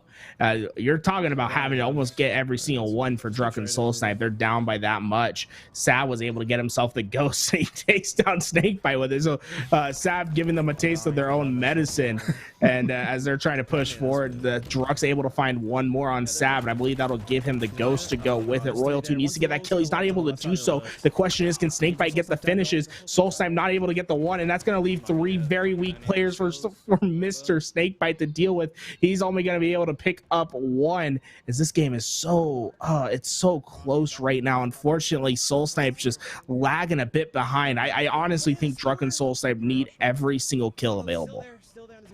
And there's no room for error because the scoreboard is not on the side of either of these two duos. And with Druck and Soul Snipe being behind, it's even worse for them. Ends up trading out the kills right there. Only 3 more kills needed for this game to be over. Yeah, I don't think they can catch up at this point. I think that does it. I think Snakebite and Royal 2 have secured their ticket to the finals. But my God, what a close game between these guys, as I believe the GGs are going down in chat. My God, what a close series. We saw our fair share of Behemoth. I'd like to say unfortunately, but we saw some crazy clips on Behemoth all day. But Druck and Soul Snipe just falling short. Those guys absolutely put in the effort. Watch out for them with that Kansas City Pioneers roster. They could absolutely be making some waves from Halo Infinite, as they have just been proving themselves to be absolutely deadly. I think they won back-to-back esports arena tournaments. They've been really just lighting up the Halo scene recently. Nighty, you had the best seat in the house. Please tell me what was the recipe to success that was utilized by Snakebite and Royal 2? First of all, I'd like to just point out that they had some tough opponents in almost every single one of those games. That was tremendous to see right there. MMR working as intended, and it couldn't have been any closer. I think one of the biggest reasons why Snakebite and Royal 2 were able to win out, just narrowly, by the way. I mean, they won by 4, they won by 3, and they just narrowly got it out there in the final one, is that they were able to communicate and follow each other throughout the entire thing. They were always set up to shoot the same people and follow up with each other's kills who were weak. I saw a lot of the times Druck and Soul Snipe, they would kind of go off and do their own things, and they would leave people weak for Snakebite or Royal 2 to clean up. And that was one of the biggest issues, especially on Behemoth for me. It was a lot more obvious. I think they were a lot better, Drunken Soul Snipe, they were a lot better on the other maps, but as far as Behemoth goes, it just really wasn't working in their favor, especially this last game. Royal 2 and Snakebite really clutching up when they need to the most, and that's to be expected from the 2 times, man. These guys are the best of the best on the greatest roster to ever play the game. Oh my god, that was a narrow miss right there from the skewer, but Royal 2 and Snakebite absolutely in the zone on this one, and they were able to take this one out. That was just tremendous play from both teams. It could not have been any closer. Beautiful, right here. Beautiful Halo Infinite. Just absolutely shreds him. My God, Royal 2 making a story of maybe potentially adding the skewer to competitive. Man, the way he uses this thing, it just feels like a really skillful sniper rifle. The way you have to lead it, you have to take into account the drop, and the reload time is so heavy. So there's a really, you could think of it as being a really high potential risk, to using that gun. Man, we could have seen an overkill from Snakebite if things shaked out a little bit better right there. But my God, what an incredible performance from these guys. Honestly, at the end of the day, Tony, I think this was really a true 50-50 in the matchup. It could have gone either way. It just turns out that Royal 2 and Snakebite, they do what they've done throughout their entire career and clutch up at the last moment. Yeah, to be honest with you, that kind of felt like a finals to me. I mean, going down to game 5, back and forward, like not even just in the overall in the best of 5, actually going into a game 5, but also every single game. You saw points and times where Drunken Soul Snipe had a clear lead, and then Snakebite and Royal 2 would heat up, and even vice versa.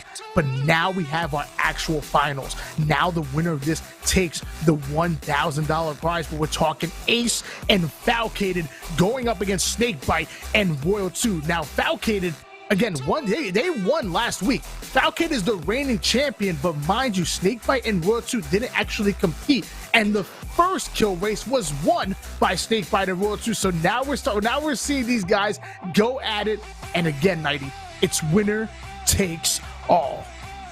That's right, and that's what makes it so darn interesting. You just are not going to get rewarded for a second place. It is all or nothing, and it really comes down to the wire. I think Snakebite and Royal 2 with their first win, it was really tough. They had some really good opponents going up against, I believe it was, actually I can't even remember.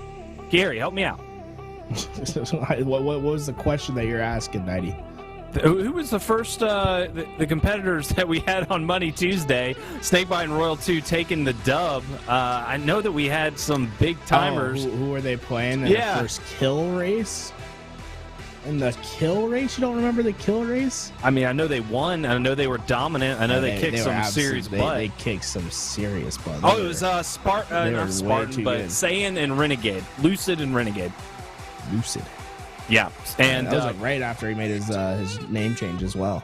Yeah, so I mean, you can't get much better than that, and they were dominant that night, and they are looking really hot tonight as well. They're starting to rev up, so it's going to be tough for Ace and Falcated to pull this one out. It's, I had a lot of confidence in Drunken Soul Snipe. I really was thinking that they were going to be able to make that happen, but it seems like every time on Money Tuesday, they're just right there, but cannot pull it. We've seen some huge comebacks from them. We've seen a lot of effort out of them, but nothing to close it out. That seems to be the story with Drunken Soul Snipe, and it's just so consistent. So hopefully they can get over that hump one day where they're not having that mental versus the people at the top, like players like Sentinels and Cloud9. Well, let's get predictions, right? Sorry, Tony, I didn't mean to cut you out. I want to hear from you, Tony, first, though. You're over here. You've been doing a great job today.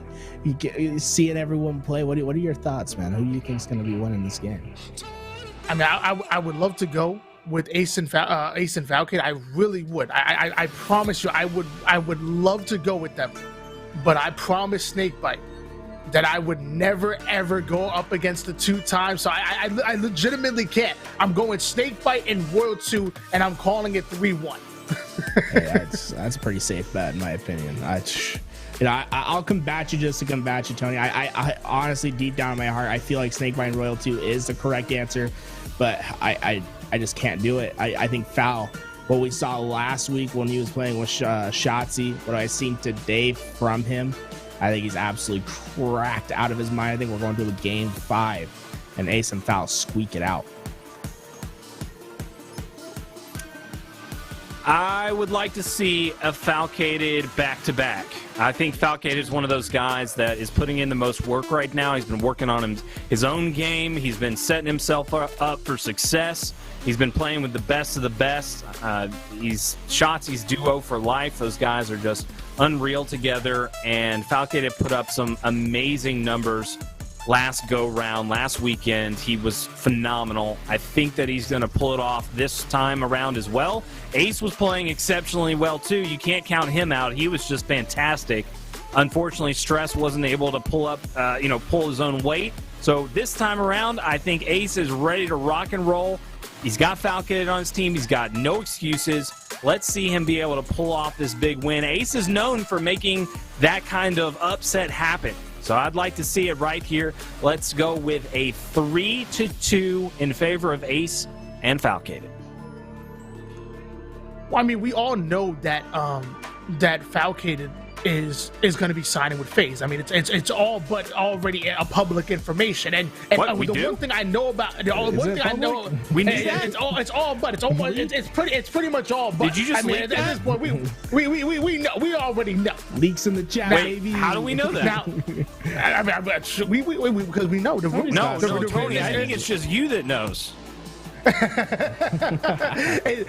the rumors say that Falcated's on FaZe, and all I know about FaZe is they stay winning. That's all I know. Drama alert. Okay.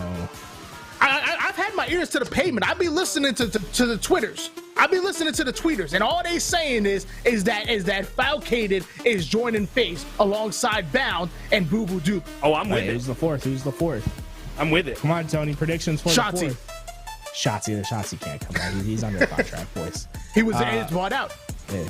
He got bought out. Bought out Shotzi's Call of Duty contract. My God, could you imagine? I mean, Ace was on that roster. The only way that Ace gets moved out is for a bomb. What's a bomb? Shotzzy. I mean, let's be serious. Are we serious? It's Shotzzy. Shotzi's their fourth. They got bought out. And it was an agreement. I mean, there was some things that moved along. There was some numbers that moved, some content creators that moved over. It was a long process, but Shotzzy is playing alongside Boo Boo Doo and Falcated and Bound under FaZe. What are you guys crazy? Am I? What did he say?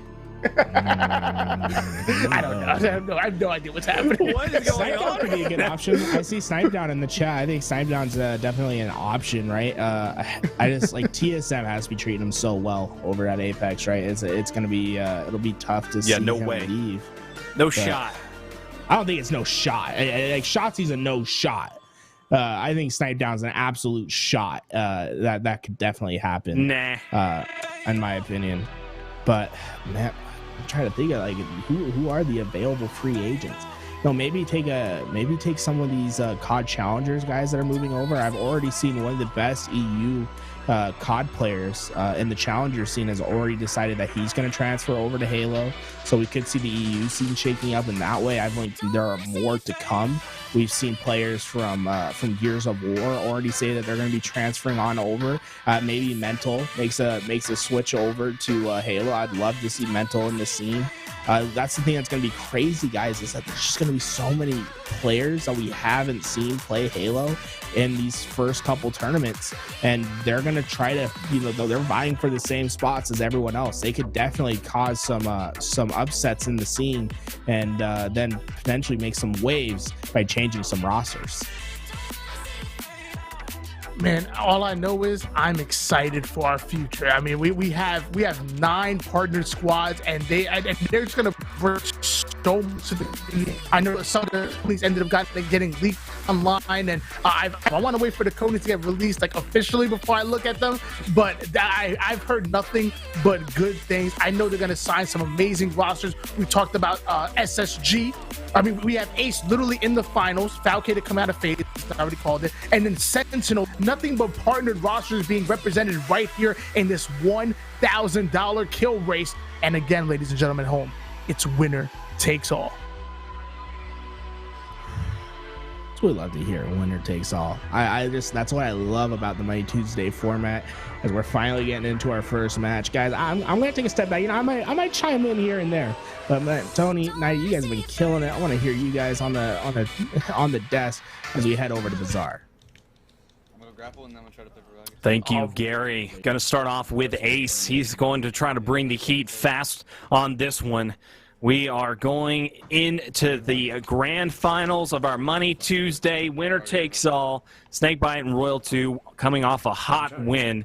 But Ace and Falcated, they are ready. Falcated starting off hot with the Rockets. Going to pick up a double. Now looking to get back in and try to get them off of spawn. Royal 2 is going to get that steal. You don't like to see that, but the Rockets coming in big. Snakebite, he's going to be able to pick up one of his own. Falcated hitting some crucial headshots. And now Ace just struggling right now. He cannot get a kill. Ace, man, come on. Ace, the Halo 4 global champion, and in this game, the pacing of this game kind of reminds me a little bit of Halo 4 as far as the pacing. So he might have a little bit of an advantage here, but I want to see him get a hold of one of those rifles. Again, I've talked about it until I'm blue in the face. The rifles are the utilities that you want to control in order to steal kills, in order to win your individual gunfights. They assist you from long range. You can even get those 2 and 3 shot melees. You want to control either those commandos or those battle rifles, and Ace ends up being taken down, and Royal 2 still is in the thick of it. Not going to be able to hang with that BXB. He isn't going to be able to get the trade, but his teammate Snakebite comes right in with it. He's going to be able to follow up and get some good kills there. He's not able to get that one, though. That one was able to escape, so he's going to try to get aggressive and get that one. Not able to do so. Here we go, Royal 2 also. Unfortunately, not able to get that one. He is going to get taken down. So these players that they are getting matched up with are just high caliber. They are able to hang with the big boys. And to be honest with you, I haven't been able to take a look at the scoreboard, so I'm actually not sure who's on the enemy team. I'm not able to read the kill feed too well. My eyes are getting old, Nadia. You know, I'm getting old. It's real hard to read the kill feed at times. Has rocket launcher in the hands of Snakebite, who's going to make his way over towards BR Tower. Luckily, nobody was there early. And he has 2 players that end up going down. This might be really good for Snakebite. Nobody here to steal his kills. It's all him and all spawners. I believe I saw Nikolai. I'm pretty sure I saw Nikolai. Okay, so the young man out of California is and also series as himself. 2 more.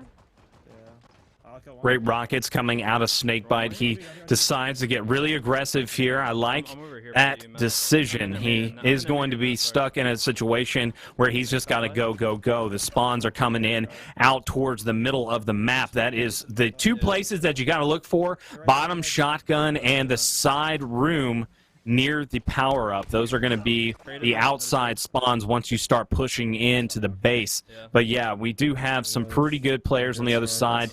That is going to make it a little bit more difficult for our competitors. Great shots by Royal 2. Going to have an awesome spot where he can just dominate the player spawning down at shotgun. He is fully aware of that spawn, knowing exactly where to go by now. He's been doing this quite a bit, and he is just landing excellent shots. That player's going to go down. He's getting set up for another one. He gets the shots in. He is going to get the double. He gets the shots in for the 3rd. That guy is going to back down. He is not going to stay in there, but he does get cleaned up by Snakebite. So you see the dual angles are really paying off for both of them, being able to clean up each other's kill. And we've got a killing frenzy coming out of Royal 2.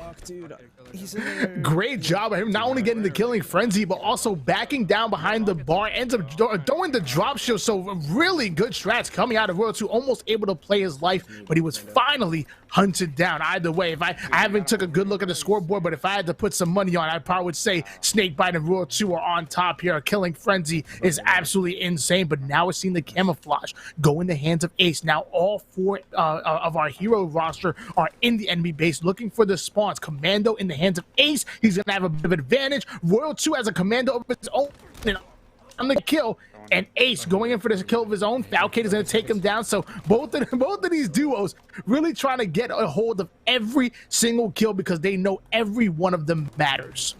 Falcade was able to get the initial rockets, which is huge, but looks like Snakebite is doing a much better job at timing it in mid-game, and that is really what counts. You want to be on top of those rockets. Those are essentially 4 free kills. Oh, Ace, he's going to get himself off the radar just long enough for that player to lose him and get a nice, easy kill. That is good to see.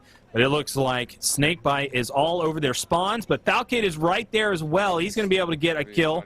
But Royal 2, he gets a trade, and back and forth we go. I haven't been able to see the kills or the scoreboard just yet, but it feels, I can kind of feel it in my gut right now, Tony, that we are pretty much even. Coming to you, Matt, Elbow.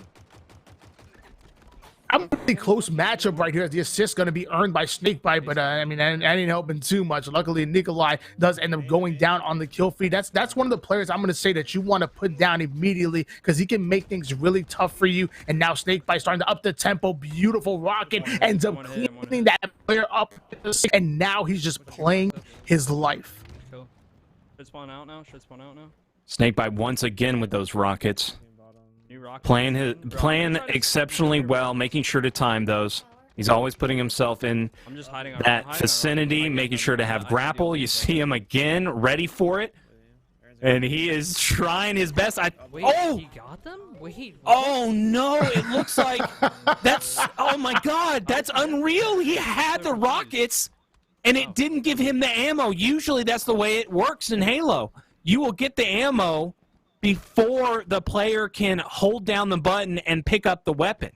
That's just, I mean, that's matchmaking with randoms 101. I mean, you know that for a fact that if you have the sniper in your back pocket, you're going to pick up that sniper before the other player is able to grab it away from you.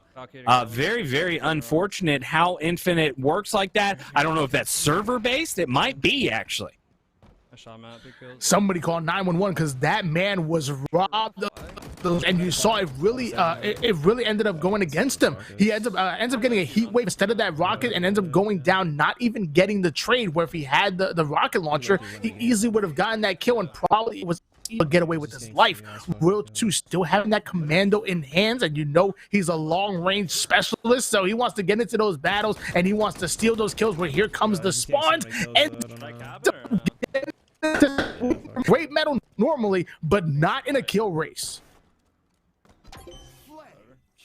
Looking for spawns. Royal 2 is set up in a perfect location. This room is pretty much essential if you want to watch all the spawns. You can check that room. You can get their cutoff when they're going towards the mid. And then you can also look down and make sure to watch shotguns. So it's just the best place to be. He's going to get the assist.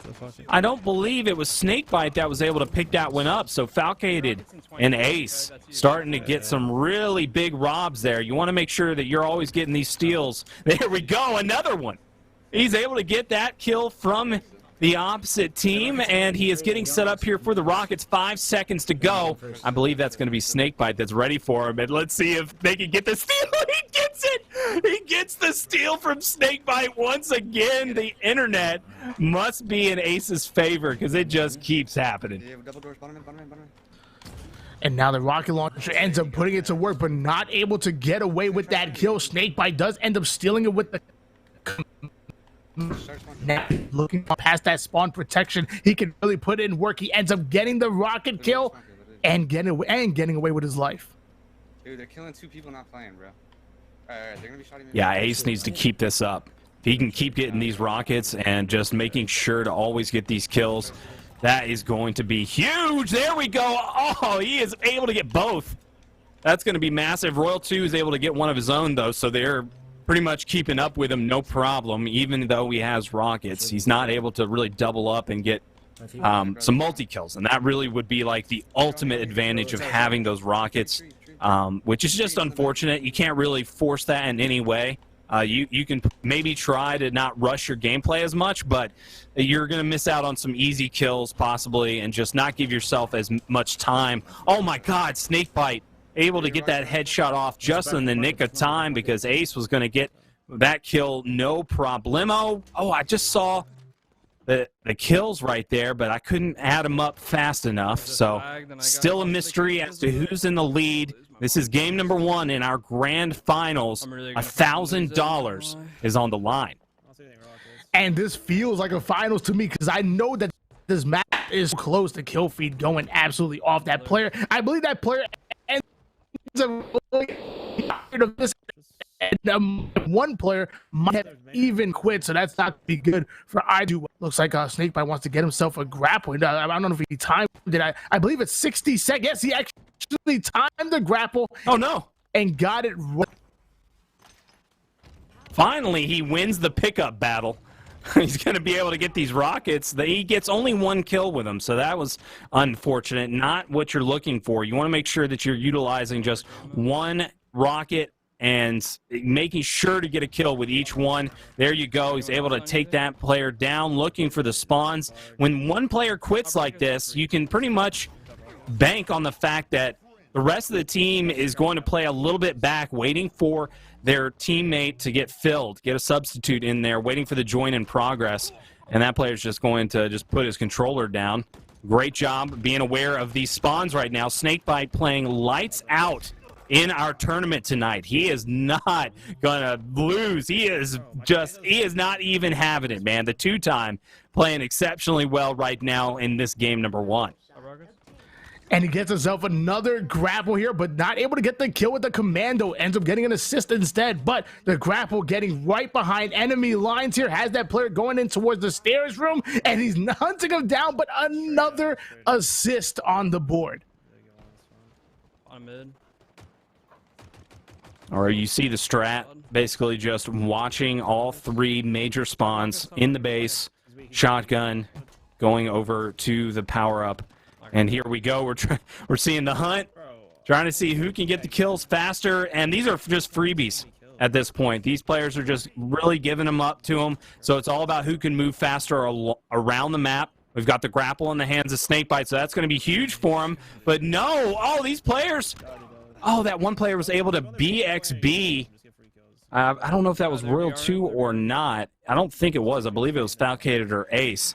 So unfortunate BXB right there. It's nice to see that the skill from these opponents is coming out and giving them a hard time. But Snakebite is just looking too darn good right now. He is running around. It looks like Royal 2 was able to put up massive numbers. Oh, I'm sorry, that's not Royal 2. I can't read. Falcated, the Money Tuesday reigning champion at the moment, able to put up 38. But it's just not going to be enough. His teammate only dropping 19. Well, I mean, either way, it was a really close matchup, but I believe you're right. I didn't get a good look at the scoreboard, but I'm pretty sure Snakebite and Royal 2 are going to go up in game number 1, just like in any series. I mean, just like in a regular tournament when they're going up against each other, whether it's a 2v2, whether it's a 4v4, I don't care if it's objective or Slayer. Game 1 is nice, but it's even harder to close out the series. Now we're going to find out what Ace and Falcon can come back and tie up this series and make it a good one. I know they have been in there. We saw some a little bit of greatness coming out of Ace on screen, and obviously Falcated putting up numbers with 38. I wouldn't be surprised they come back and take game number 2. Yeah, it could happen, but Ace is going to have to get a lot more aggressive and get in there and make sure to do exactly what he was doing with those rockets, stealing them away from the other team, putting them to use, you know, getting on top of the sniper, whatever it may be on whatever map they grab. He needs to get on top of that and utilize it to the best of his advantage, because Snakebite and Royal 2 are those guys. They are not going to miss shots. They're going to be up in the other team's face, and they are going to be utilizing the weapons to the best of their ability every single time. They're super clutch. They're some of the hardest players in the game to beat. bar none. It is a tough duo, and I'm so happy that we are getting to see them tonight on the brand new Halo. It is a beautiful, beautiful time to be a fan. Basically, like not their win. You know, I don't know how much of a fan I am of Recharge on Slayer, but I love Recharge Strongholds. I think it actually plays really well for a Strongholds map, as Snakebite getting right behind enemy lines, getting a great kill with that assault rifle, and now somebody over towards long haul. I totally agree with you, Tony. I don't think that this is a good Slayer map at all. That's definitely not something I like playing, but I think the rotations that it requires, like, it's just perfect. Honestly, like, Stronghold plays extremely well. I think what would be even better is, like, Oddball. I think moving the ball and being able to get it off the map towards the hammer side would be a lot of fun, so I'd like to try that out. We did have customs for a second there. I was going to play Oddball on this map when we were doing it, but I just ran out of time and couldn't get in there before they fixed it. But I do think this is a great rotation map. Any type of gameplay where it requires you to make moves around and cycle through, it's just going to really play well. And so far, that's exactly what we're seeing. Royal 2, he's going to be able to rotate, get the hammer, and take it over. Essentially, the hammer isn't going to be the best to be aggressive with. I mean, you can rack up a lot of kills, but essentially you want to try to get these like long-range picks off of their spawn, because they're going to be spawning in the different corners of the map. The other team is going to be making them weak. You want to come in there and try to steal the kills as best as possible, and the hammer is just a little slow. It's not able to really accumulate kills as fast as you can clean them up. And you see there, we see the double team from Snakebite and Royal 2. That's really where it's going to count. The double kill for Snakebite. Incredible gameplay out of him all night long. He is just dominating. Ace going to come in, get one of his own. We're moving on board with Snakebite here. He is just trying to trail over the repulsor. Going to do the Mario bounce up right there. You see the extra movement just being beautiful. And I like Snakebite switching it up right there and deciding to go in a different direction, because he knows if he just kept following that player was going to be all over the kills. With that repulsor, having that extra benefit of movement, you definitely want to make sure that every single move that you're making in a kill race has some sort of intention behind it. We're seeing the Ravager being in the hands of Ace, one of the newer weapons, and it is deadly. Also, even has the battle rifle as well. So he has a nice little composition to really go off in this matchup and possibly tie up this series, as Slays are starting to go down. His teammate Falcade is going to lose his life, and Royal 2 utilizing that big. Ace getting aggressive here in one of the main spawns on the map. There's 3 primary spawns. You got one above Hammer, you got one right there in that room he was just in, and then you've got one over by the Commando and the Skewer spawn. So he's trying to get rotations going. He's trying to predict where they're going to be. He's looking at his teammates, seeing where they're blocking spawns, and this is the perfect location to go in. He gets one tap with the with one weapon and then switches to the BR. I really like that decision out of him, because he knew if he kept shooting with this high damage, area of effect weapon, the Ravager, it's not a really good gun to get finishes with. So I'm really liking that he decided to make that play. Ace trying to get a lot more aggressive here. Oh my God, as soon as I say that, Caster Curse, that gun just ripped that guy apart. And he probably was already weak, though. I'm going to give him the benefit of the doubt. But yeah, Ravager usually doesn't make that kind of play happen. Oh, okay, that was good. Falcated was able to get that BXB off and get that kill. Ace, he's getting the call out. There's a player weak up here. He's going to be looking around for him. Not going to be able to find him. Gets the nade off. Perfect nade placement, and that's the killing frenzy for Ace. And he's not done yet. Ends up getting another commando. So this man is poised to go off. Now he's going to make his way over towards Attic. Another zone ends up being captured. So a trip cap now going in favor of our hero squad, which is going to make time really fly here. Mando still with Ace. Ace now holding down Whirlpool. I think he knows the spawns were momentarily coming from A, but they might end up spawning out. So he's going to make his way over towards B and cover long haul just in case they come this way, which they are over towards Attic and now trying to slay him out of long haul. And Ace getting another kill, having another one going for the BXB, finishing him with the BR. Ace is really going off in this game. Yeah, he is having a much better time here. He's not going to be able to get that cleanup. Snakebite steals it away from him. Snakebite with a double kill. Okay, now we're going to get into a really serious, tough time now because Royal 2, he gets the third. It looks like, oh, look at the pings. The pings are coming out, but that is going to be the game. I can't see the kills just yet. Snakebite is at the top. Royal 2's at the bottom, though. Oh, never mind. Royal 2, okay. So I don't think that's going to be possible. We'll have to see here. It's going to be close, though, honestly. Ace had such a good game. Falcated was really picking up some good kills. I'm not sure how close it's going to be, though, because Snakebite was on the kill feed a ton. Yeah, I'm in suspense. I believe it was 26 to 23 in favor of Snakebite and Royal 2. I'm not sure about this. The Snakebite was on top with 15 kills. Royal 2 might have been in that third place spot with 11. And I believe Ace and Falcon having 13 and 10 kills apiece might have just put Snakebite and Royal 2 up 2 games to 0. But again, I'm not sure. I'm gonna wait for the scoreboard. But that's what I'm looking at on my screen here. Yeah, big slays coming out of Ace right there, being able to clutch up some crucial kills. Unfortunately, Snakebite and Royal 2 were able to pick up those final 3. Able to get that one right there, and then the double kill from Snakebite, and then Royal 2 coming in with the AR kill on the third. That might have put them over the edge. Ace was really banking on the fact they might have spawned over there, but I think he really suffered from the same mistake that we've been witnessing.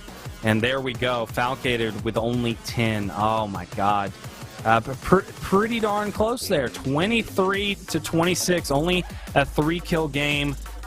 Once again, close as hell. Snakebite and Royal 2 just showing why they're the best. They have the clutch gene.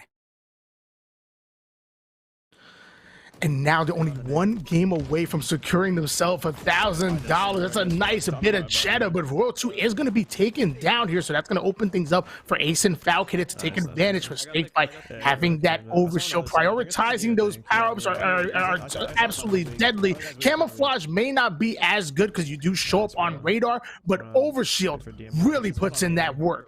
Look at that cross-map shot from Royal 2. Excellent accuracy from him. One of the best pure aimers in all of Halo's history. He truly has incredible micro movements with his reticle. There we go. He's going to get a good trade in there. Very nice job out of him. Just keep it rolling. And the thing about that is that you don't want to make those cross-map shots happen if it's like in a situation where that player was on the other team, right? If it was Ace or Falcated, don't try to help them out. Don't try to assist that. So he was very calculated in knowing exactly where Snakebite was and knowing exactly where to get the shots in, because if Ace or Falcon had been close to him, then they could have easily picked it up. But he was very calculated in when he decided to pull the trigger. So good discipline coming out of Royal 2.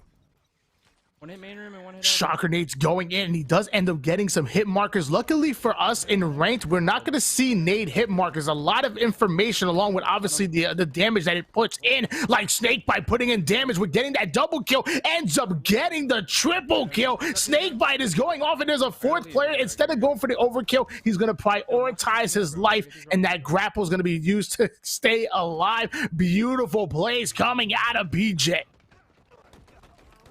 Good shots being landed by Snakebite. He's going to go in for the cleanup. He gets the beatdown for the killing frenzy. Snakebite cannot be stopped. He is a man on a mission right now, and he is not slowing down.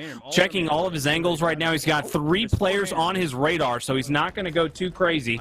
He's just going to look and see if he can get some nades off. He does get the assist coming in. Cannot get the shotgun shot off. That's a double kill out of that player.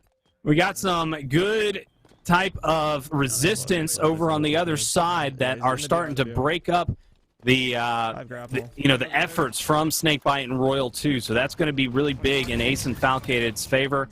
You don't want to see anybody just giving up free kills to the opponents, but Rockets are in Royal 2's hands, and that cannot happen. Ace and Falcated have got to get on top of that. It looked like Royal 2 just fed a kill to Falcated, so that's good.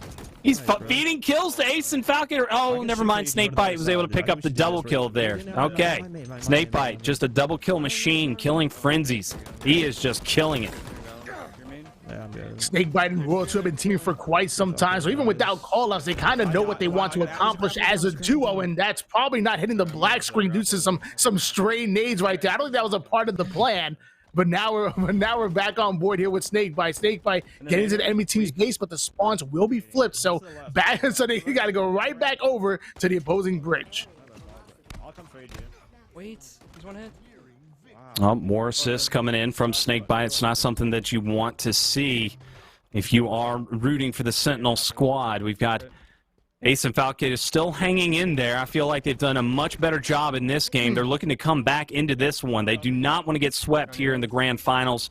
$1,000 is on the line. A lot of cheddar to just let slip away. Falcated trying to get the repeat win. He won last week with Shotzzy on his team. Ace playing a much better tournament than last time, doing exceptionally well. A perfect kill onto a player just standing still. It looks like they are just giving up at this point. So free kills, that's going to do it, reaching the 50 kill mark. Royal 2 with only 10. So 25. We just tied it up. It's going to come down to deaths. Then it goes deaths, no? Oh my God. Oh my God. So the kills are tied, the deaths are tied apparently. So is it assist? I don't know. We haven't been here yet during the kill race. What are we doing in this case? Is it a reset? I literally have no idea what's happening. It's gonna come down to assists. The question is who has more. I'm trying to get that on Snakebite stream right now. He had it for a second. Not damage. Come on, get us on the right screen.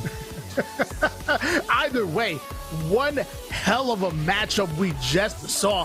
Falcated and Ace, Royal 2 and Snakebite. Again, Royal 2 and Snakebite only needed one more win for it to come out on top, and it's going down to the assist, and we're seeing it on board. Falcated only having 2. Yeah, that's gonna make it happen. Snakebite, Royal 2. Ooh, sorry, Tony. Yeah, I was so excited. I saw it. I was like, oh my God, they did it. Oh, Tony, they did it. I mean, they were the better team. I mean, they deserve it. That was incredible. I mean, they absolutely just ran through the finals last game. I mean, they tied, but I didn't expect. I expected it to be a much closer game. Foul. I just had so much respect for him the last couple of times I've seen him. Snakebite and Royal 2 just absolutely. They are the two to watch out for. There's a reason why these guys have been teaming with each other for so long. They're able to 3-0 in the finals. Holy crap, dude. I did not expect that. So, Snakebite and Royal 2, they're currently, 2-0 right now, going into Money Tuesdays, so they're undefeated. To my knowledge, Bound and Renegade are undefeated on Money Tuesdays as well.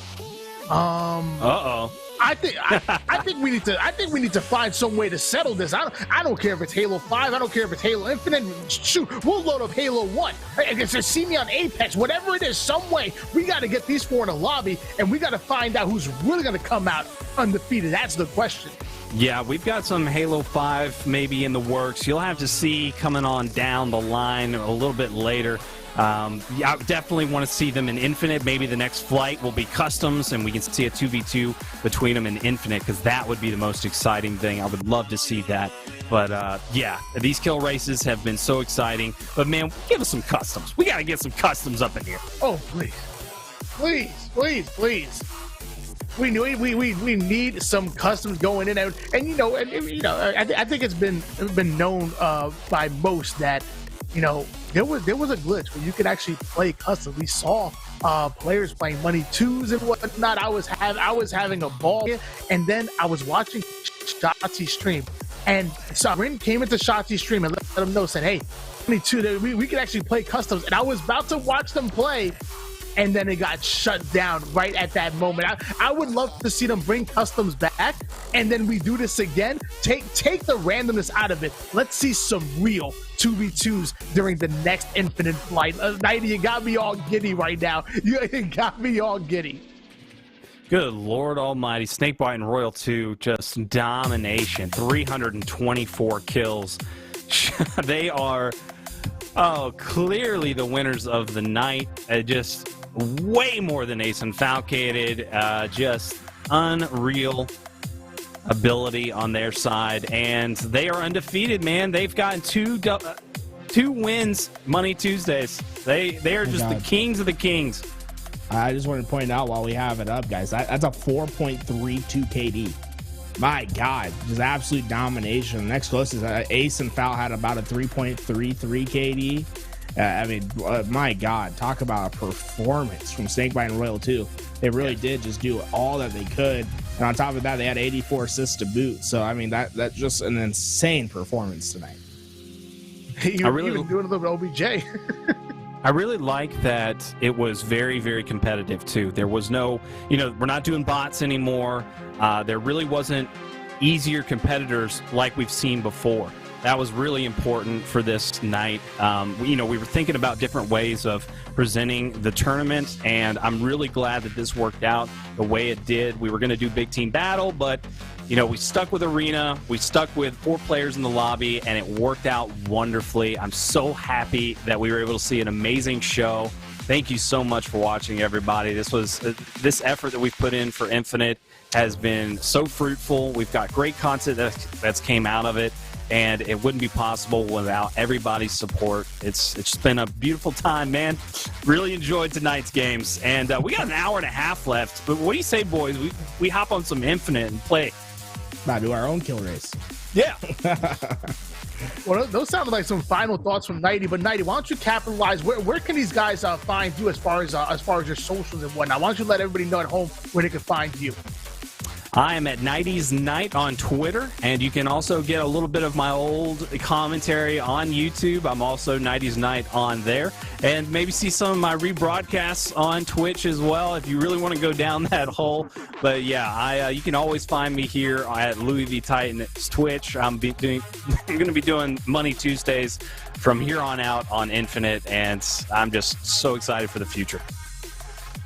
Garrett, why don't you share with us some of your final thoughts of this kill race, and then cap it on off on where the audience can find you personally on socials. I think this kill race has been just a great primer for what we're gonna see come Halo Infinite. And guys, you best believe December 8th is the launch date. Money Tuesdays, we're coming out the gate swinging.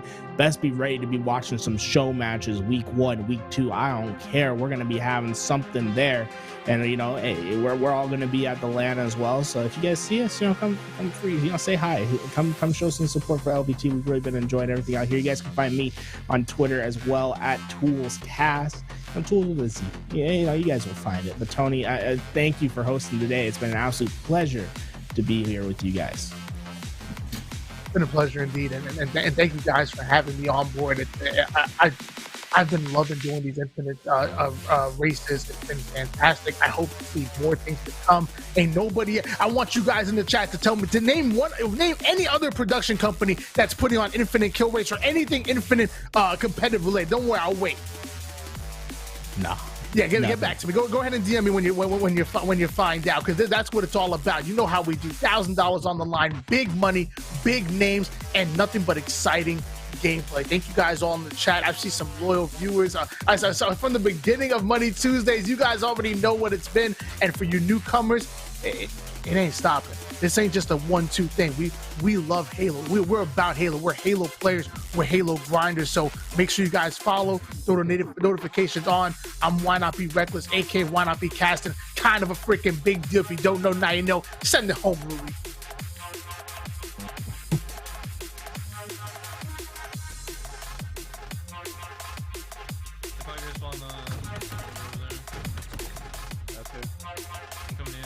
I have no more ammo.